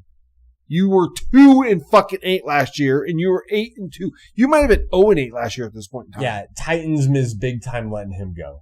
That was not the right move. No, you fucking dumped AJ Brown in some stupid ass maneuver. You made it tough for and that's when your whole franchise to fire him. Drove a fucking truck into a wall. Bad ownership. One of the best clips of a recent draft is his reaction to that trade. Walking out of the war room. He doesn't say anything. He just literally gets up and leaves after the GM completes that trade. It's before they even made the pick for Treylon. He was like, "There's unfathomable." He knew. Yeah, he knew. And you fucked this up. You had AJ Brown and Derrick Henry, and you just flushed it away. And you know what makes him. Congratulations. And you know what's better? Titans. You know what's better? What's better? Is he's a defensive coach and does the great hiring of going and getting Josh McDaniels, who's a piece of shit of a head coach. But one hell of an offensive coordinator. Especially in that he's beloved in that city. He has to be. But now what he has done, Drake May, his play calling, the way he uses Drake, and lets Drake also be Drake with the running and moving around. Dude, they have Drake stole my whole flow. They have the perfect combo. You know why? Because Josh is never getting another head coaching job. No, he shouldn't. Ever. No, he's gonna which means he should never leave. He doesn't want to leave. He was hesitant to take the Raiders job after he fucking sputtered out. You're in Denver. a good spot. Stay. Brother, you are developing a young quarterback who could take you back to the promised land and get more rings on your finger, homie. It's what we thought the Redskins were going to have with Quinn and Kingsbury, and that we're going to get to that in a second. Well, that defense has gotten hurt and fizzled, and quarterback keeps getting hurt too. Yeah. So let's get back to more of the trades. Yeah. Eagles acquired Jalen Phillips, which I think is like a really big win. Third round pick. I think that's a great move. I think he's going to be fired for Did you hear about this too? So they got they gave up a 3rd round pick, right? When he leaves and goes in free agency, they get a compensatory 3rd round pick. That's why you do it. If they let him leave, why you do it. He might just pop in that system. Howie Roseman is the best GM. You got a good one. Argue. You got a good one. He might be the best GM in pro football. Well, because he's always moving and shaking. Well, and I love the Rams guy. I love the Rams. More often than not, he gets results. Now, I know you're still a Sirianni detractor, and he obviously hired him. But Sirianni guy. As far as made some good hires though.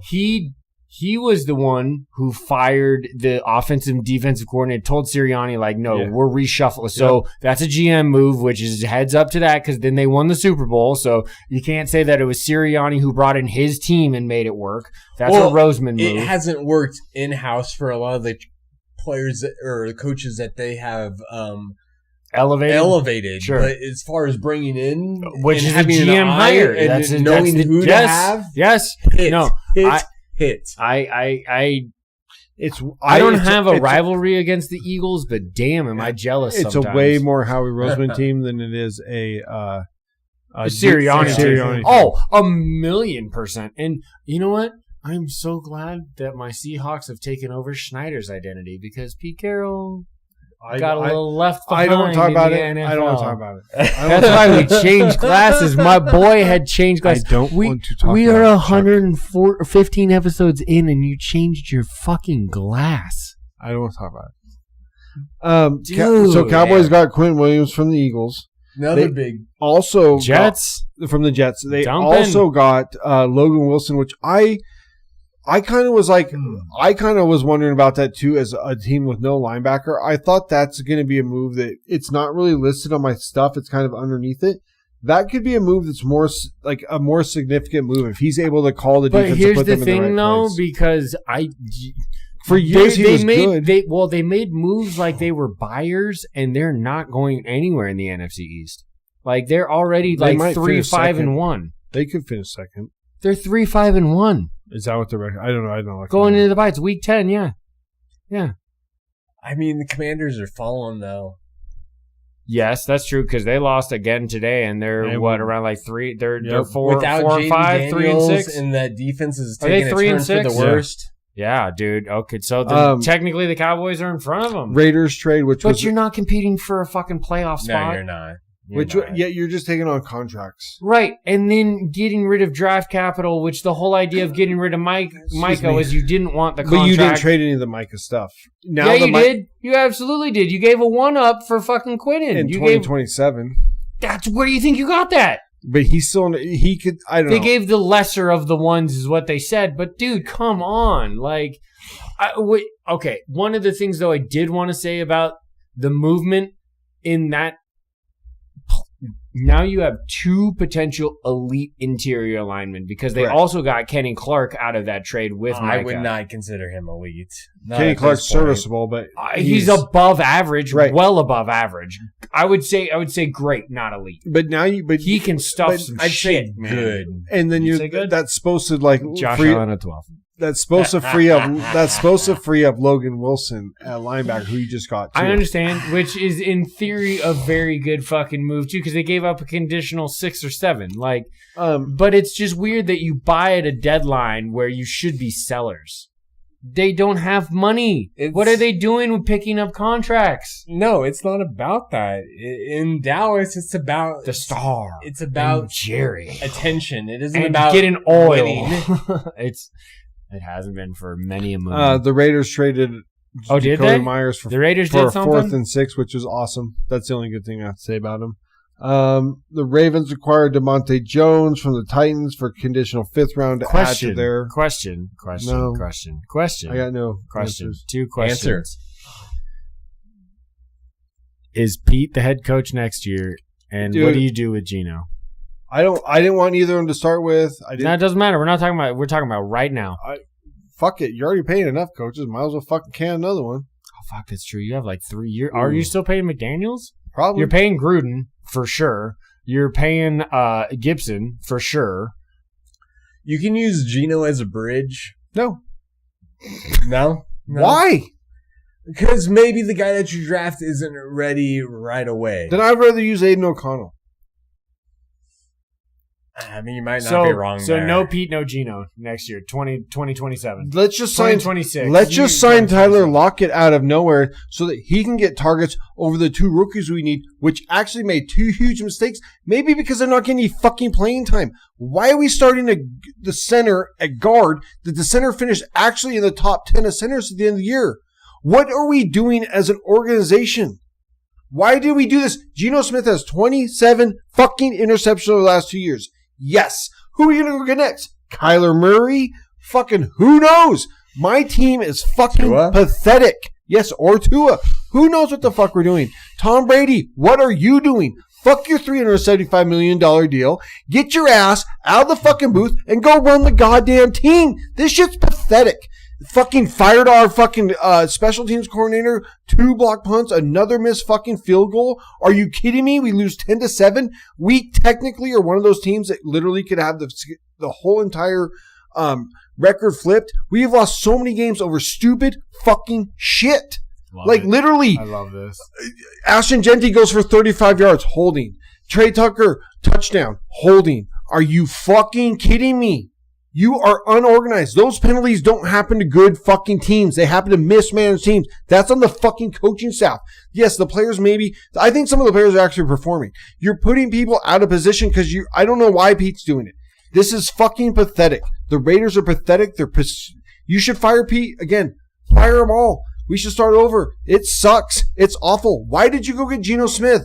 Kick me in the fucking nuts and just play the kid from fucking North Dakota State. Who cares? I mean, you fucking suck. You're going to need a new coach eventually. You should never hire a defensive coach if you have no quarterback. I can see this whole light switch flip changing if you draft Mendoza and hope. But you have to finish. Just becomes. But that means you have to lose. That means you have to lose every other game, Trev. I mean, Mendoza's there's a chance. No, you're not. There's those other teams actually. I don't know. You're gonna steal a win somewhere. No, Tyler Shuck's actually is better than Geno Smith. I think I would have signed him. I would have drafted him. I'd have taken fucking anybody. Are you fucking kidding me? Why do we always suck? You're so shitty. You fucking suck at everything you do. God, Raiders. Your defense actually plays pretty well. Offensively, you're anemic. The whole offensive thing should go bye-bye. It's the most passion I've heard out of him in a minute about this team. I love it. I understand it, though. The bear enough. You should never sign a defensive fucking coach if you are a shitty team. Sign an offensive coach. If you're a shitty team, do not sign defensive coaches. It doesn't work. They can't figure out offense. So is there an offensive coach you like in this cycle? I don't know. I still got to go wait and see. I haven't even looked. Pissed off. I fucking hate my team. I hired a defensive coach when I wasn't necessarily elite on the offensive side of the ball. But the pieces were in place. The offensive line was in place. The quarterback situation. You guys could technically be the exact same record we are if Geno was your quarterback. You guys did a great job and got rid of Geno and had signed Sam. And get a good job offense coordinator-wise. But I think your offensive line was a little bit more in place. I'll give McDonald a thing. And I think that some of the defense coaches, the McDonalds, I think Ryan's not bad too, are able to figure out the move, but they're still elite on their side. I don't know. Offensive coaches, I fucking hate my team. Are we still talking about the trade deadline? We haven't been left for a minute. Yeah, those are the big ones. Yes, I know. Rashid Shaheed. We should touch on that because that could be a sneaky good pickup. Because if that's what the Bills should have went and got. Yes, that's the exact player the Bills should have got to stretch the field. Now, Chuck, I was a little bit we didn't have to use him today. But I was a little bit because JSN already kind of does that. Do you think that is? How do you feel on that trade? I think JSN doesn't do that. JSN is not a field stretcher. He is a route runner with great hands and insanely good footwork. We're talking burner status. He's so fast. We're talking before you even open up the playbook. Right. Yeah. Before you even know he's by you, he's by you. It's just oh fuck, coach, I opened up my hips and he's 10 yards. Look how many touchdowns Derek Carr threw to him, over 30, 40 plus yards, huh? He's the third only Justin Jefferson and Tyreek Hill have more 40-yard touchdowns in 3 years than Rashid Shaheed does. Well, him and Derek Carr had like a thing for the Saints going for years. Who is his OC? Right. So dude, I'm all on it. I love that. The pick made sense. We didn't. It's funny. Well, do you think you gave up too much? No. Well, that was the one thing. 4 and 5. We gave up a 4 and a 5, and I don't know if it's an expiring contract though. I don't know. Be. It's not okay. It's not that much if he really does develop into that burner. Today was just an odd game, and we didn't need it. Sam Darnold only threw for 11 yards in the second half, dude. We were up by 38-7 going into halftime. He got hit a lot in the second half. He did. We softened up on his arm too. He bonked a fucking pass off of AJ Barner's helmet. He got hit on his arm. Couple of fumbles out his arm going forward. 1,000%. Those are the most nervous injuries when I see a quarterback get hit like that. Hand against a helmet. You hate seeing that. This is one of the because anywhere in that area is but like we had that game situated. We had 2 fumble returns for a touchdown in the first quarter. Like the Cardinals were on their heels instantly. So we basically had that game from jump. So that's the next topic I actually want to jump into. Let's get it. Kyler Murray on the IR. Where is he? Is he a Cardinal next year? I don't think so. It depends on what his guarantees are. You don't dump him like a Russell Wilson. Oh, you could. I mean, you could, but I guess so. So, what are you looking? Look what this team looks like. Not today. Well, today they are going to be high in the draft in the sense of Jacoby Brissett looks so much different. Well, just listen to McBride talk about him. Marvin Harrison. Well, I mean, but McBride both had tuds today. He came out last week after their game, and he just spoke on how he felt about him. And you can just tell because he plays in the system. Yes, when you're running your route, the ball's him so much more than Kyler Murray. There's no respect there for him. Kyler doesn't play on time. Even when Jacoby has to shuffle he only does that when he has to. He's looking for his receivers. He wants to get McBride and Harrison the ball. Kyler's worried about Kyler. Kyler's worried about shuffling around and running around, and like he doesn't keep his eyes downfield the way he should. It's simply because he's a fucking small human being, and he can't keep his eyes up above the fucking offensive tackles.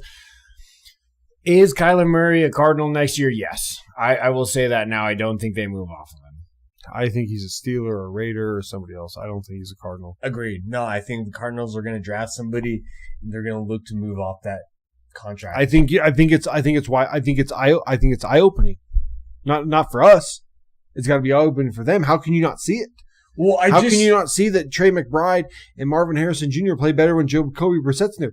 Because when they're running the routes, all of a sudden they turn and look and they do what they do, and they're like, ball's on time. Instead of, oh, look at Kyler. He's all the way running over there, and I'm going this way. That's wonderful. It's not just that, but it's just, I feel like it's how the team feels. If the team was like, if it was half in on him, I don't even feel like that's the case. I feel like they're all out on him. I think that, and honestly, listening to the heartbeat of the locker room is very important. Whether the head coach has to report that to the GM, because the GM's not normally there in that situation, but like, because if the head coach hasn't lost the locker room and it's an individual player, especially if it's your quarterback, you need to be like, look, dude, like if you trust me to run this team, then you got to understand what's going on inside of this motherfucker, and we need to get him out. And we need Why to not? Look what you dumped to Russell Wilson. You dumped $85 million dead in 2 years was fucking crazy. But you got to change it. I know, and now you got Bo Nix, and they're 8-2, and they've been winning ugly, but they've been winning.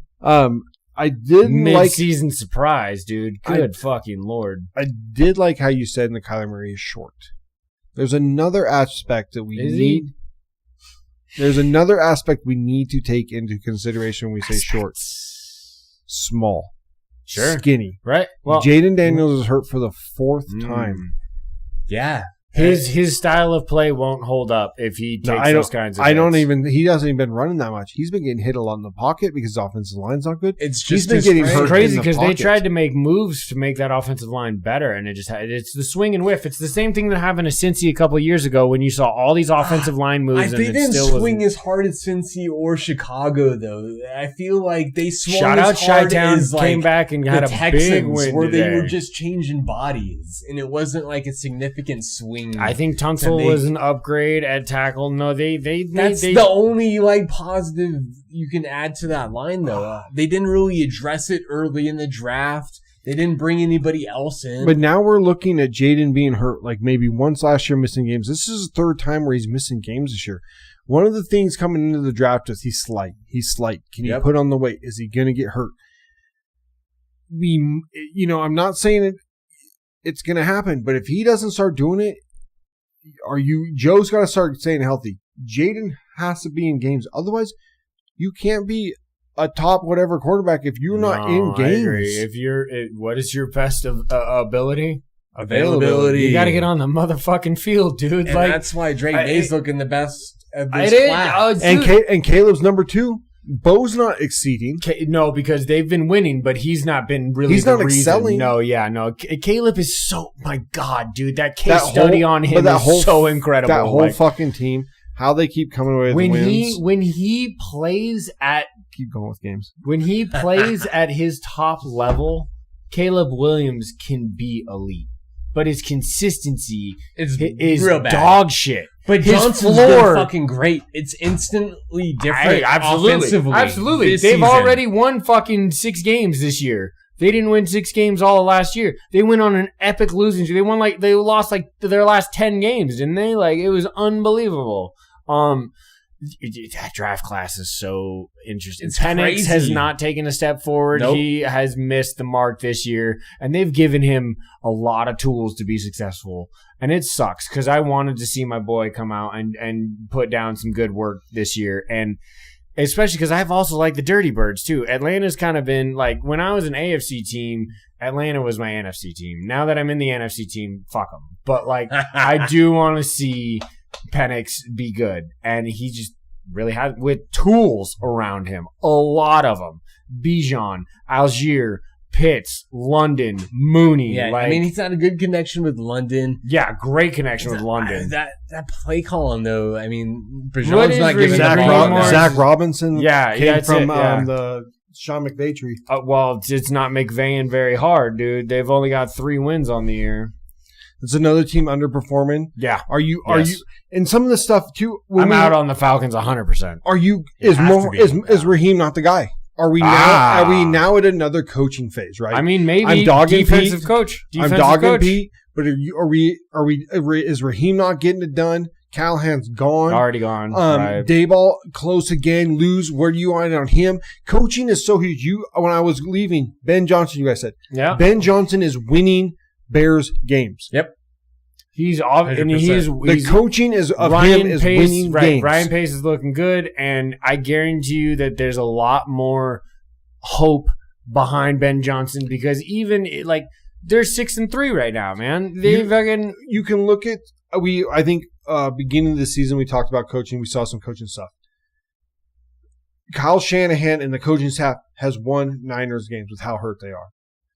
Mike Vrabel has turned an 0-8 to 1 whatever, coaching so many wins games. Then you have teams like the Bills. Coaching loses games too.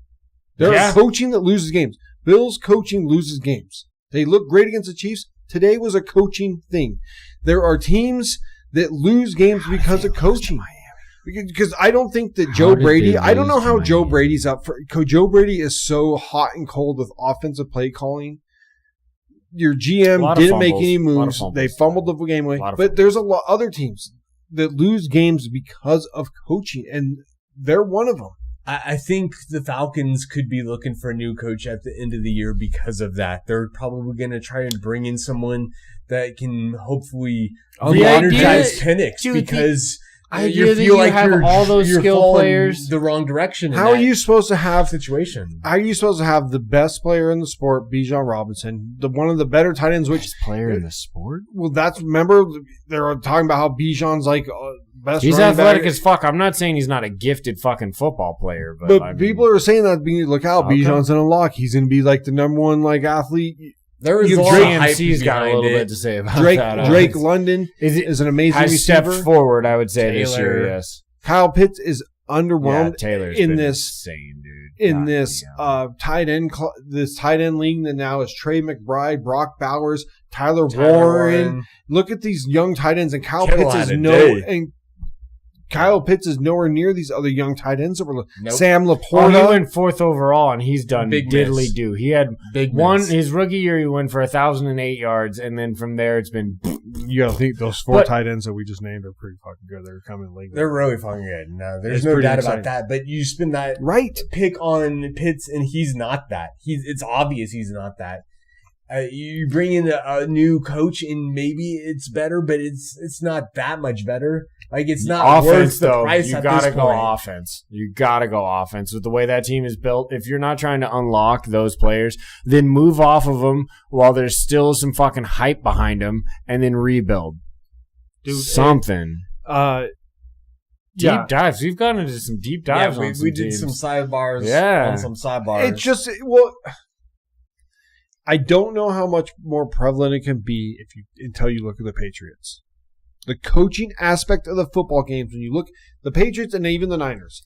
The Niners are so beat up. Having a quarterback, it's the two most important. Drake has really taken a step forward. Well, and like you were starting to say, though, the two most important spots coaching on a football team is the coach and the quarterback. That's what you're especially when they're clicking. Especially when they're clicking. It could almost be play caller and quarterback. Coach, yes. Vrabel's done an amazing. I think Vrabel is obviously when we come next week. I already said it. We all don't have Vrabel as number one. I don't know what we're going to do. Never heard of him. But look at who calls some of the plays too. Like elite play calling is very, very hard in this league.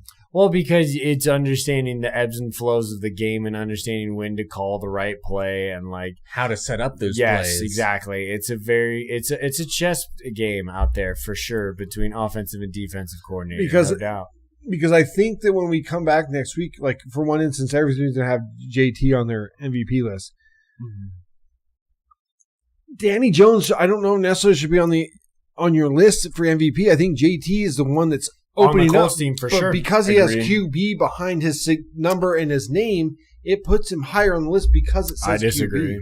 I disagree. Well, I mean, I understand the argument, and it might factually work out that way, but I also thought Saquon could have been last year's MVP. No, I'm saying in general, the QB behind your name. If you win 13, 14 games, position. Yeah, so but you can disagree. You can disagree, but that's the way it gets voted on too. Yes, there hasn't been a non-QB MVP in how many years? I think was it AP was the last one? Adrian Peterson? Yeah. I think so. Dude, that was 08, 09? Something like that. It was with Ponder from Florida State. Fuck me, dude. We're talking that's like almost 2 decades, dude. Like, that's unacceptable. But how many times, other than the Saquon, how many other times can you argue it, though? Wide receivers have been elite. Megatron should have been considered for a couple of different MVPs. McCaffrey should be considered. I don't know if a wide receiver can be considered. Because somebody has the running back isn't getting the ball thrown to because him. there's a lot of plays. He was a running back, right? But there's a lot of plays sometimes running back. What if you get? How do you? But you okay? Your argument doesn't stand up if you don't watch tape. To like, what if you're getting a screen 3 yards off the line of scrimmage and then you break 7 tackles to score a 70-yard touchdown? Is that not a wide receiver play? Is that not making him? That is, but that doesn't happen all the time. Or like maybe I'm not saying QBs don't throw open wide receivers or make them look better.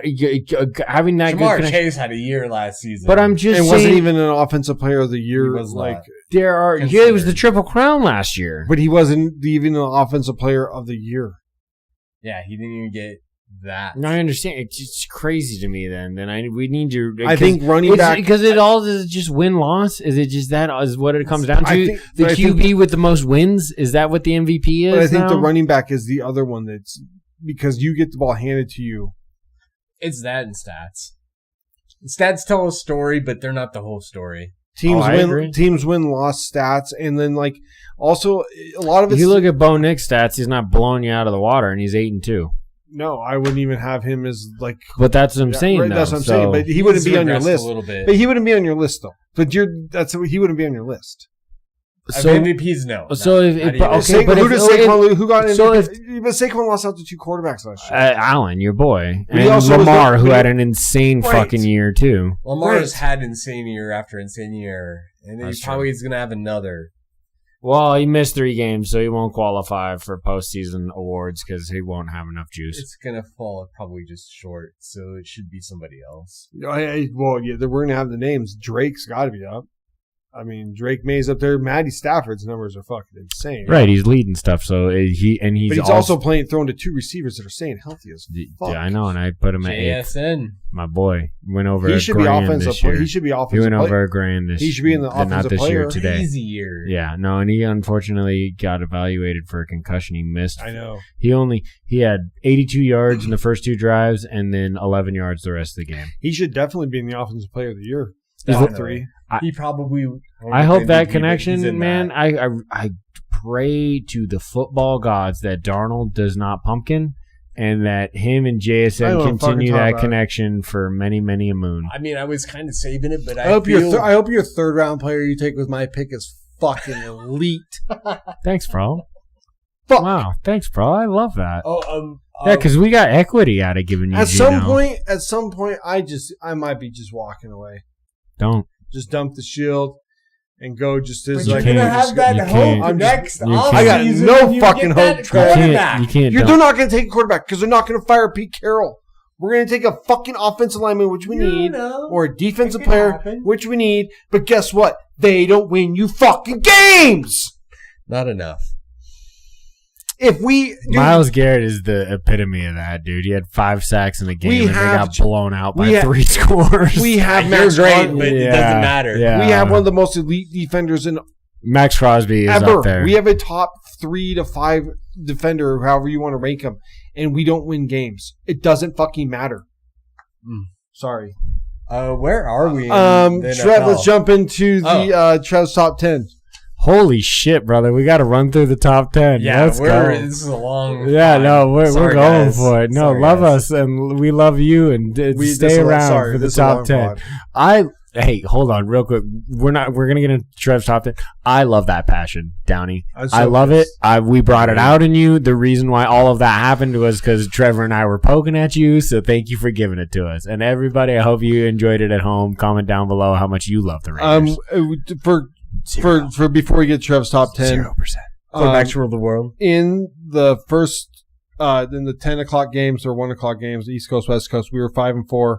In the 1 o'clock games, we're 3-0. So we're 8-4 going into Chargers, Eagles. So we have 2 games coming up. So we're automatically on the winning. Not Chargers, Eagles, Chargers, Steelers. Well, we have Chargers. We have Herbert over Eagles. We have Chargers, Eagles, and Packers tomorrow. Okay. Yeah. So we have Hurts over Love overall. Yeah, between all of us. Yeah, I think so. Yeah, for sure. Because I put Love in front of Hurts, but I did not. But I don't. Okay. All right. So we're winning again. So we're just beating dead horses. We're beating dead everything. Quarterbacks mean the most in anything. If you don't have a good one, you fucking suck. Trev, top 10. Thank you, brother. Let's go. I love this segment. Let's go. I feel like we might be more agreeing closer to the top of my list. The bottom of the list could be whatever, dude. Let's go. Come on. All right, number 10. I think there's a lot of weirdness this year. Number 10 says Trev. The Chiefs. I trust them more than some teams that have better records than them. It looked different offensively since they've got Rice back. Except for last week, all of a sudden. Yes, they didn't match up well against the Bills. But other than that, they're on a bye this week. They are on a bye this week. I think it's a little different. I'm not counting them out. They're still the Chiefs. Sure. No, did the Bills just shoot off their serotonin? Did they just have no dopamine left to go down to Miami and even execute not even a mildly effective game plan? It wasn't even a game. Miami decidedly won that game. Well, they did two things they couldn't do two things they should have done in trade deadline. Couldn't stop the big play and couldn't make the big play. They cannot. The Bills have two deficiencies. 9. You can't go deep and you can't stop the. Do you have something? No, you go. 9. Okay, no, 9 is where I have the Bills because right. I feel like they should have made those trades at the deadline. Okay. I feel like they missed out. I can't like disagree Zach with was that. saying. Like this was an opportunity for them to compete, and it just feels like these games just keep happening. And where your coaching staff isn't good enough. What are we doing? You're better than the Dolphins. You're better than the Falcons. We're losing these games. Sean McDermott, they should blow that whole coaching. Sean McDermott and Joe Brady need to leave. I don't know who you should put in that spot at this point. At this point, that's not working. 8. I have the Bucks. Yeah. I think they don't have it. They're missing Bucky Irvin. We'll see. I don't know how much Godwin really can help. They couldn't run the ball at all. Well, the offensive lines couldn't run the ball for shit today. They just got back one of their tackles, so that might need another week. Is working back in. Well, no, they got back Wirfs the week before, and then this week they got back the other tackle. So I think that still could take a little bit to gel, but I still trust Baker to be good. He's taking a lot of hits. He has. Makes sense when you have bad O-line. He has the most dropped interceptions. Some crazy weird stat. Like today he had 2 of them. 7. This is where I go the Lions.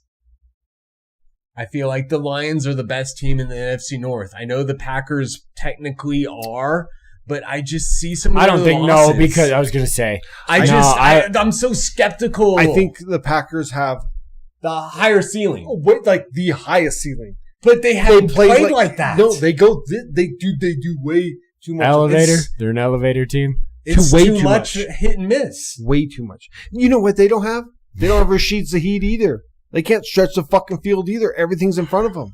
It's the same problem. Losing the tight end. That's so bad. That's so bad. That really We're talking hurts. about the Lions at 7, by the way. But yeah, correct. But I mean, but why I don't have the Packers got to the Packers. Here. Okay. And I mean, maybe Watson can be that, but if the Packers win on Monday night, then they belong in. But if they can't, yes, they were the team that I considered putting in over the Chiefs, but I just don't trust them as much as I do. I understand that. The Lions have a hard time too if they can't stop the front four of pressuring like the other night. Last week they lost to the. They can't stop that front four. They're also the Vikings. Have a hard time. Yeah. Also the Vikings. That's their worst loss, easy. But their other 2 losses against Kansas City because they couldn't. I like Dan Campbell. I trust Jared Goff. I think that Jahmyr Gibbs is insane. Amon-Ra is a fucking great. Laporta, they have a talent. They have Branch on their. Aiden Hutchinson against them too bad against the Packers. Week 1 is always a little iffy. No, I understand. 6. The Broncos. Now this might be because of how they played in that. I like that you go off of your trust level when you rank these teams, don't you? Well, I mean, they have the record to back it up. Well, they should be higher than, in theory. They're the number 1 seed in the AFC. I trust that defense. I don't trust that offense. Okay. I do not. That's fair. That's what I'm saying. You go off of your trust, right? I understand. Trust has got to play a part. It's key. I feel like you guys go harder on the trust for the quarterback rankings, and I go harder on the trust for my top 10. Okay. Hey man, that's why it's Trevor's top 10. and 6. I'm not saying that the Broncos are going to be because I don't trust them. I don't trust them more than their 8-2 record either. 6 is appropriate. They still play the Chiefs twice. We haven't seen that matchup yet. Sure. The Broncos are the one team. Are they going to Steeler it? Where they go 10-2. Oh yeah, right. And then back into the playoffs and then shit out in the wild card. That defense, though, the defense is hot, but sacks go, at some point, Benito's been playing out of his fucking mind. But at some point, do you not stay on the field long enough in your season? Sure, no, and then you come up against a better QB in the AFC. I think you had him appropriately rated. No, I agree. I agree.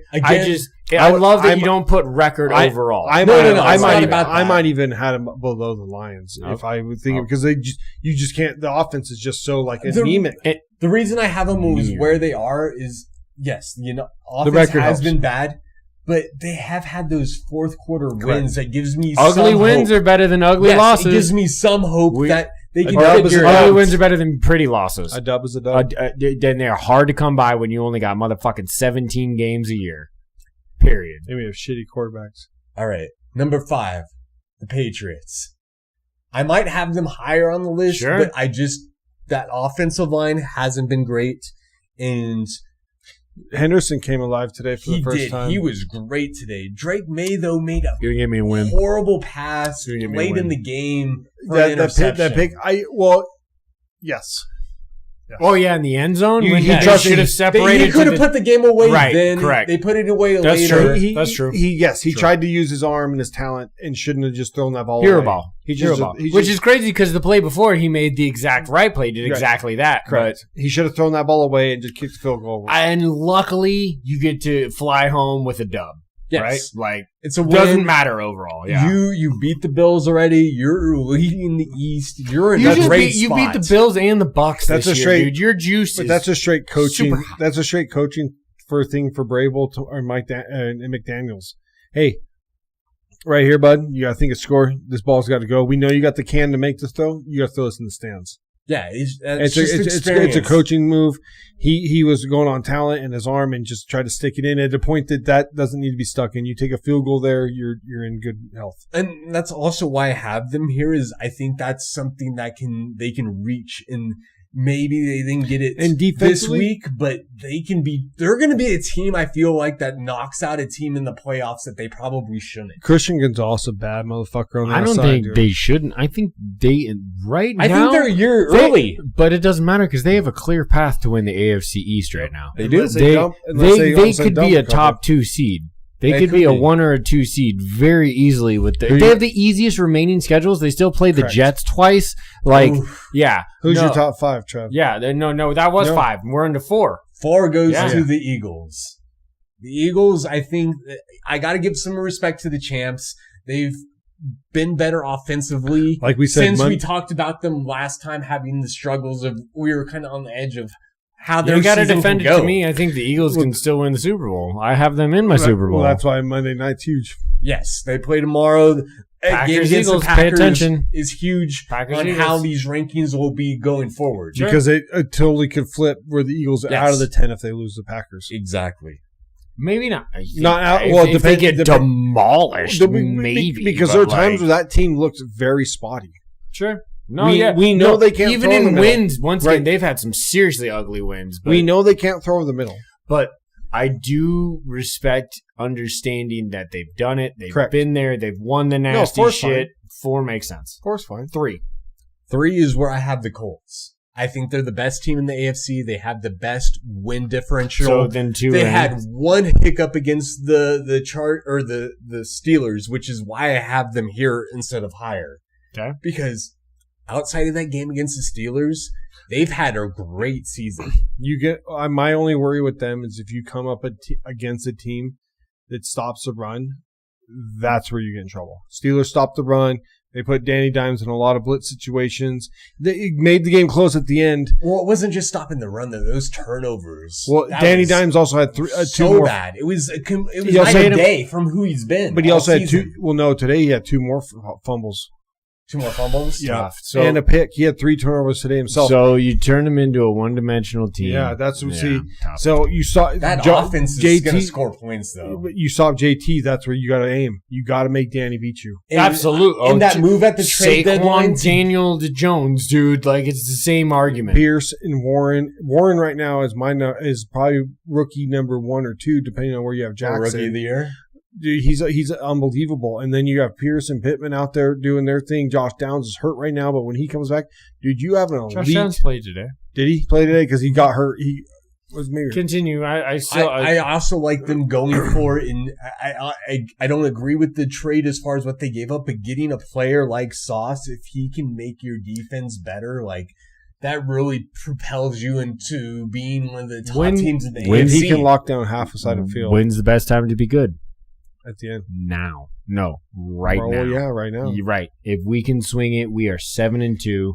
We just went to 8-2. And he didn't have a bad game in Germany. His first game that you just he's been there for 3 days. The kid is fucking talented. And you just had the Jags give up a big win to the Texans, which took everything off your back. You are in the clear driver's seat for not only your division, but potentially the 1 or 2 seed once again.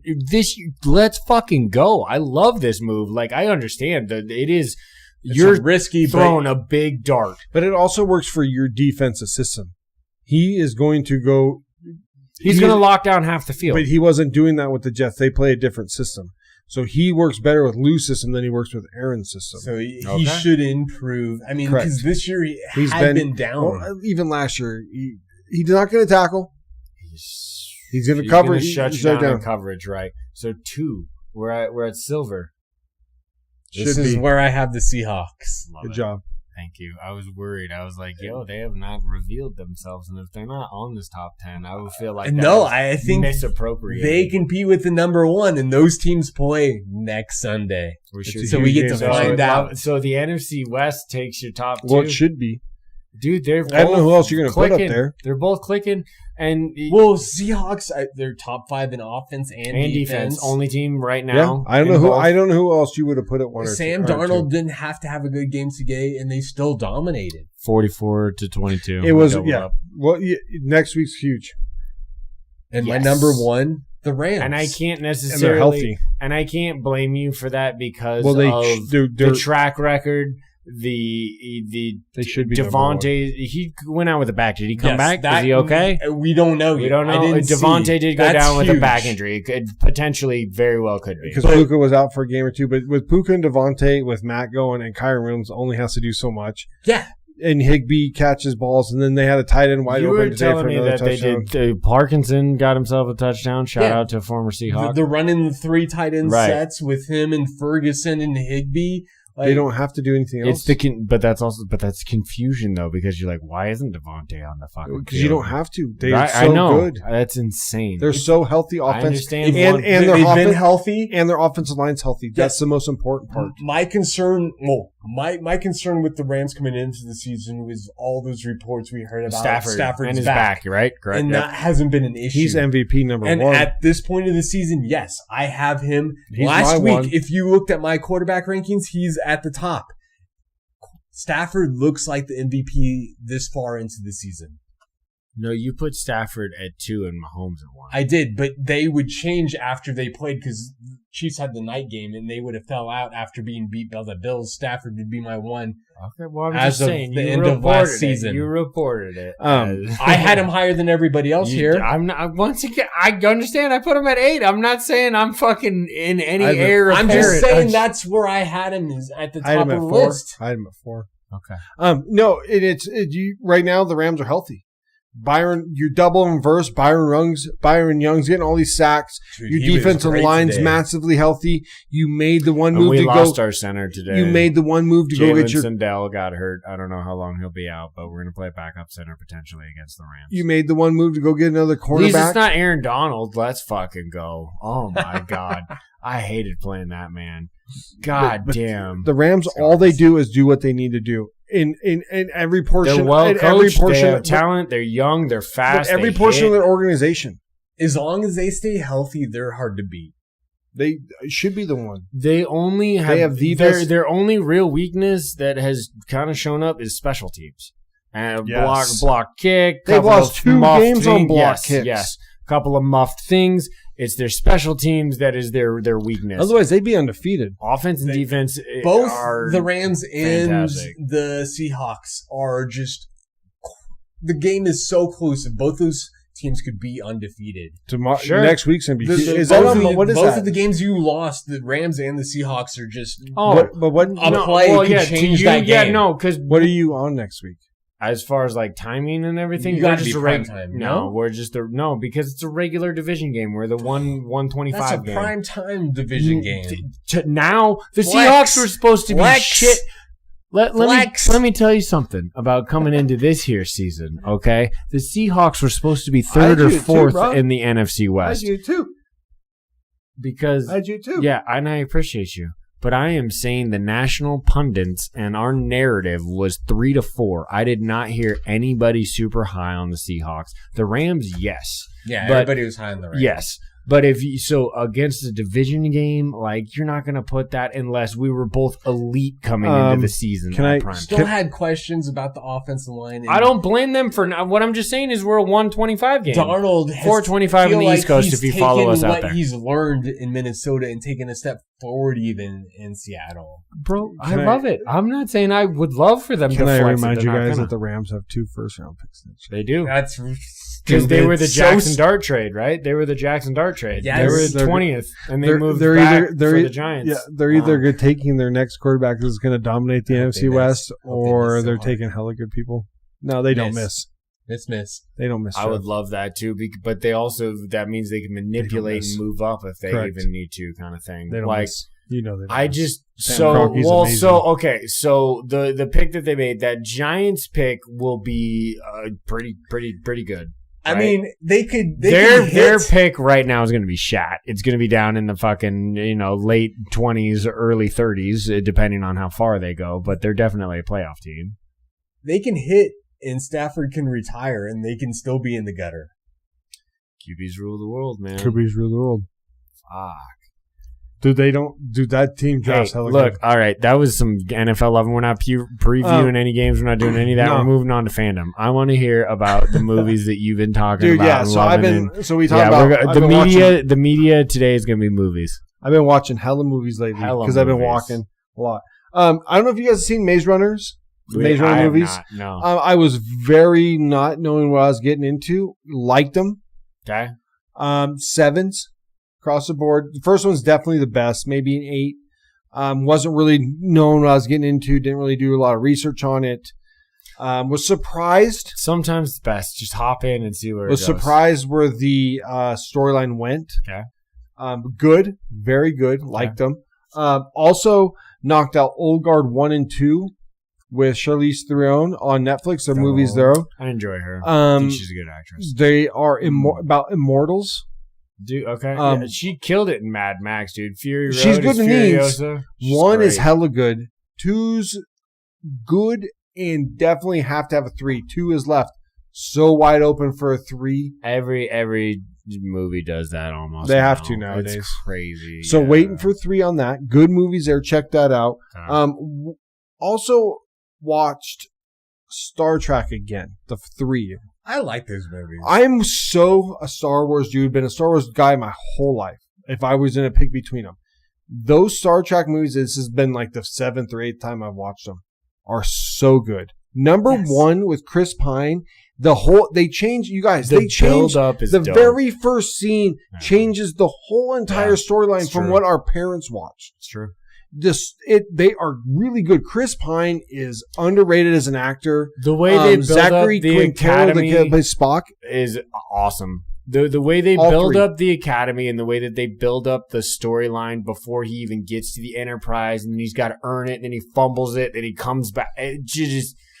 But that first one is awesome. Scotty, fuck. Simon Pegg, everybody. I really enjoy that first Star Trek for sure. Even the 2, I would say it would go 1, 3, 2 for me. I felt like 2, even though it was with Khan, just kind of Benedict Cumberbatch. He did a good job. I thought he did a really good job. I thought but they're really he's good an elite movies. Actor himself, dude. Really Doctor Strange movies. knows how to act. And then recently, I just watched Last Stand with Arnold, which is like the 3rd time I watched it. That's a good movie. He's older in it. It's with also Knoxville. Johnny Knoxville. It's about they're trying to stop a drug runner from getting into New Mexico or to Mexico, and they got to go through a little small town in Arizona. Quick sidebar: I just saw like commercials with Johnny Knoxville. He's doing the Fear Factor.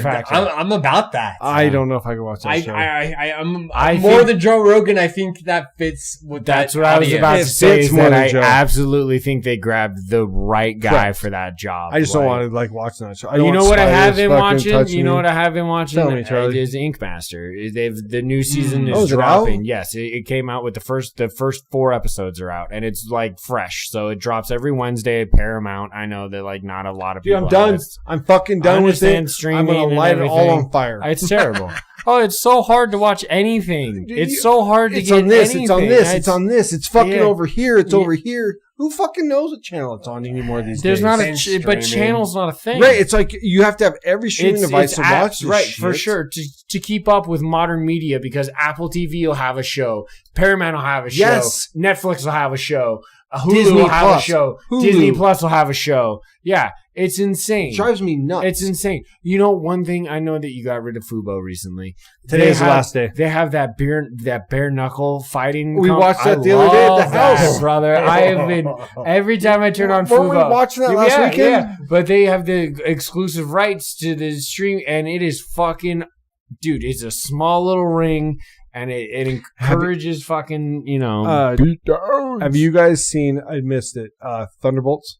It was funny. I watched somebody watch it on the plane. I didn't actually I was watching something else, but I saw a couple of TVs. I knew what it was. Good. Not good. Give it like they 7. Call it the New Avengers, right? Is the whole tagline sign in? It's sign in. Have you seen Fantastic Four? No, not yet. The first I saw that just dropped on Disney. Yes, you have to watch Thunderbolts first, and then I haven't seen Fantastic Four either. But you have to watch Thunderbolts first. I can't tell you why. I did watch Thunderbolts. I did. What'd you think? The first 4 I thought it was really okay. Good, like 7, 6, 7, 6.5, 7. Yeah, me too. I want more from Bucky. Yeah. I want Bucky's to be Captain America. Better. But I did like. Okay, so you watched it. So you saw that you watched all the way through. Yes. Okay. Because Secret Wars shit's coming out soon. Doomsday or Secret Wars is coming out. Let's go. Well, are they moving in that direction? Doom and then Secret Wars. That's the next 2 movies. Yeah, that's Doom. Oh my god, dude! And that's tying into. But the thing, fingers crossed. But the thing that happens at the end of Thunderbolts now shows us now you got to watch Fantastic Four. So shit's starting to tie together now to do this other epic thing over here.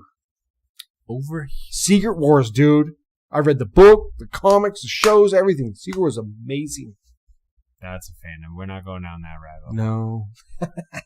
We've been out of beer for a minute. I'm thirsty. Dude, you want to talk about a sidebar pod? This might be the most we've sidebarred. This is going to be a 2+ hour pod. Yep, so sorry about that. If you're still with us, we appreciate you guys. We did it's a lot. A long there was a lot of passion. We didn't really stick to the script. We fucking sorry.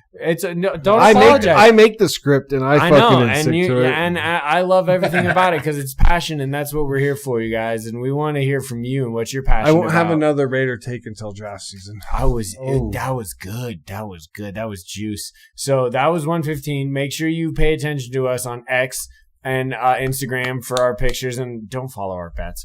But the beers are elite. Not this Make season. sure you're listening to us on guys. Buzzsprout. We got to get some shout outs there. YouTube and Spotify have been killing it, you guys. Spotify looks really good with the videos too. You get 2 in 1. No, right there on your phone. We love the viewership we've been seeing some love there. So make sure you comment and tell us what you like and what you don't like, and we're out here for you. And we might update the intro and do some different shit. We've been talking about off pod. We need another fucking whiteboard for some studs.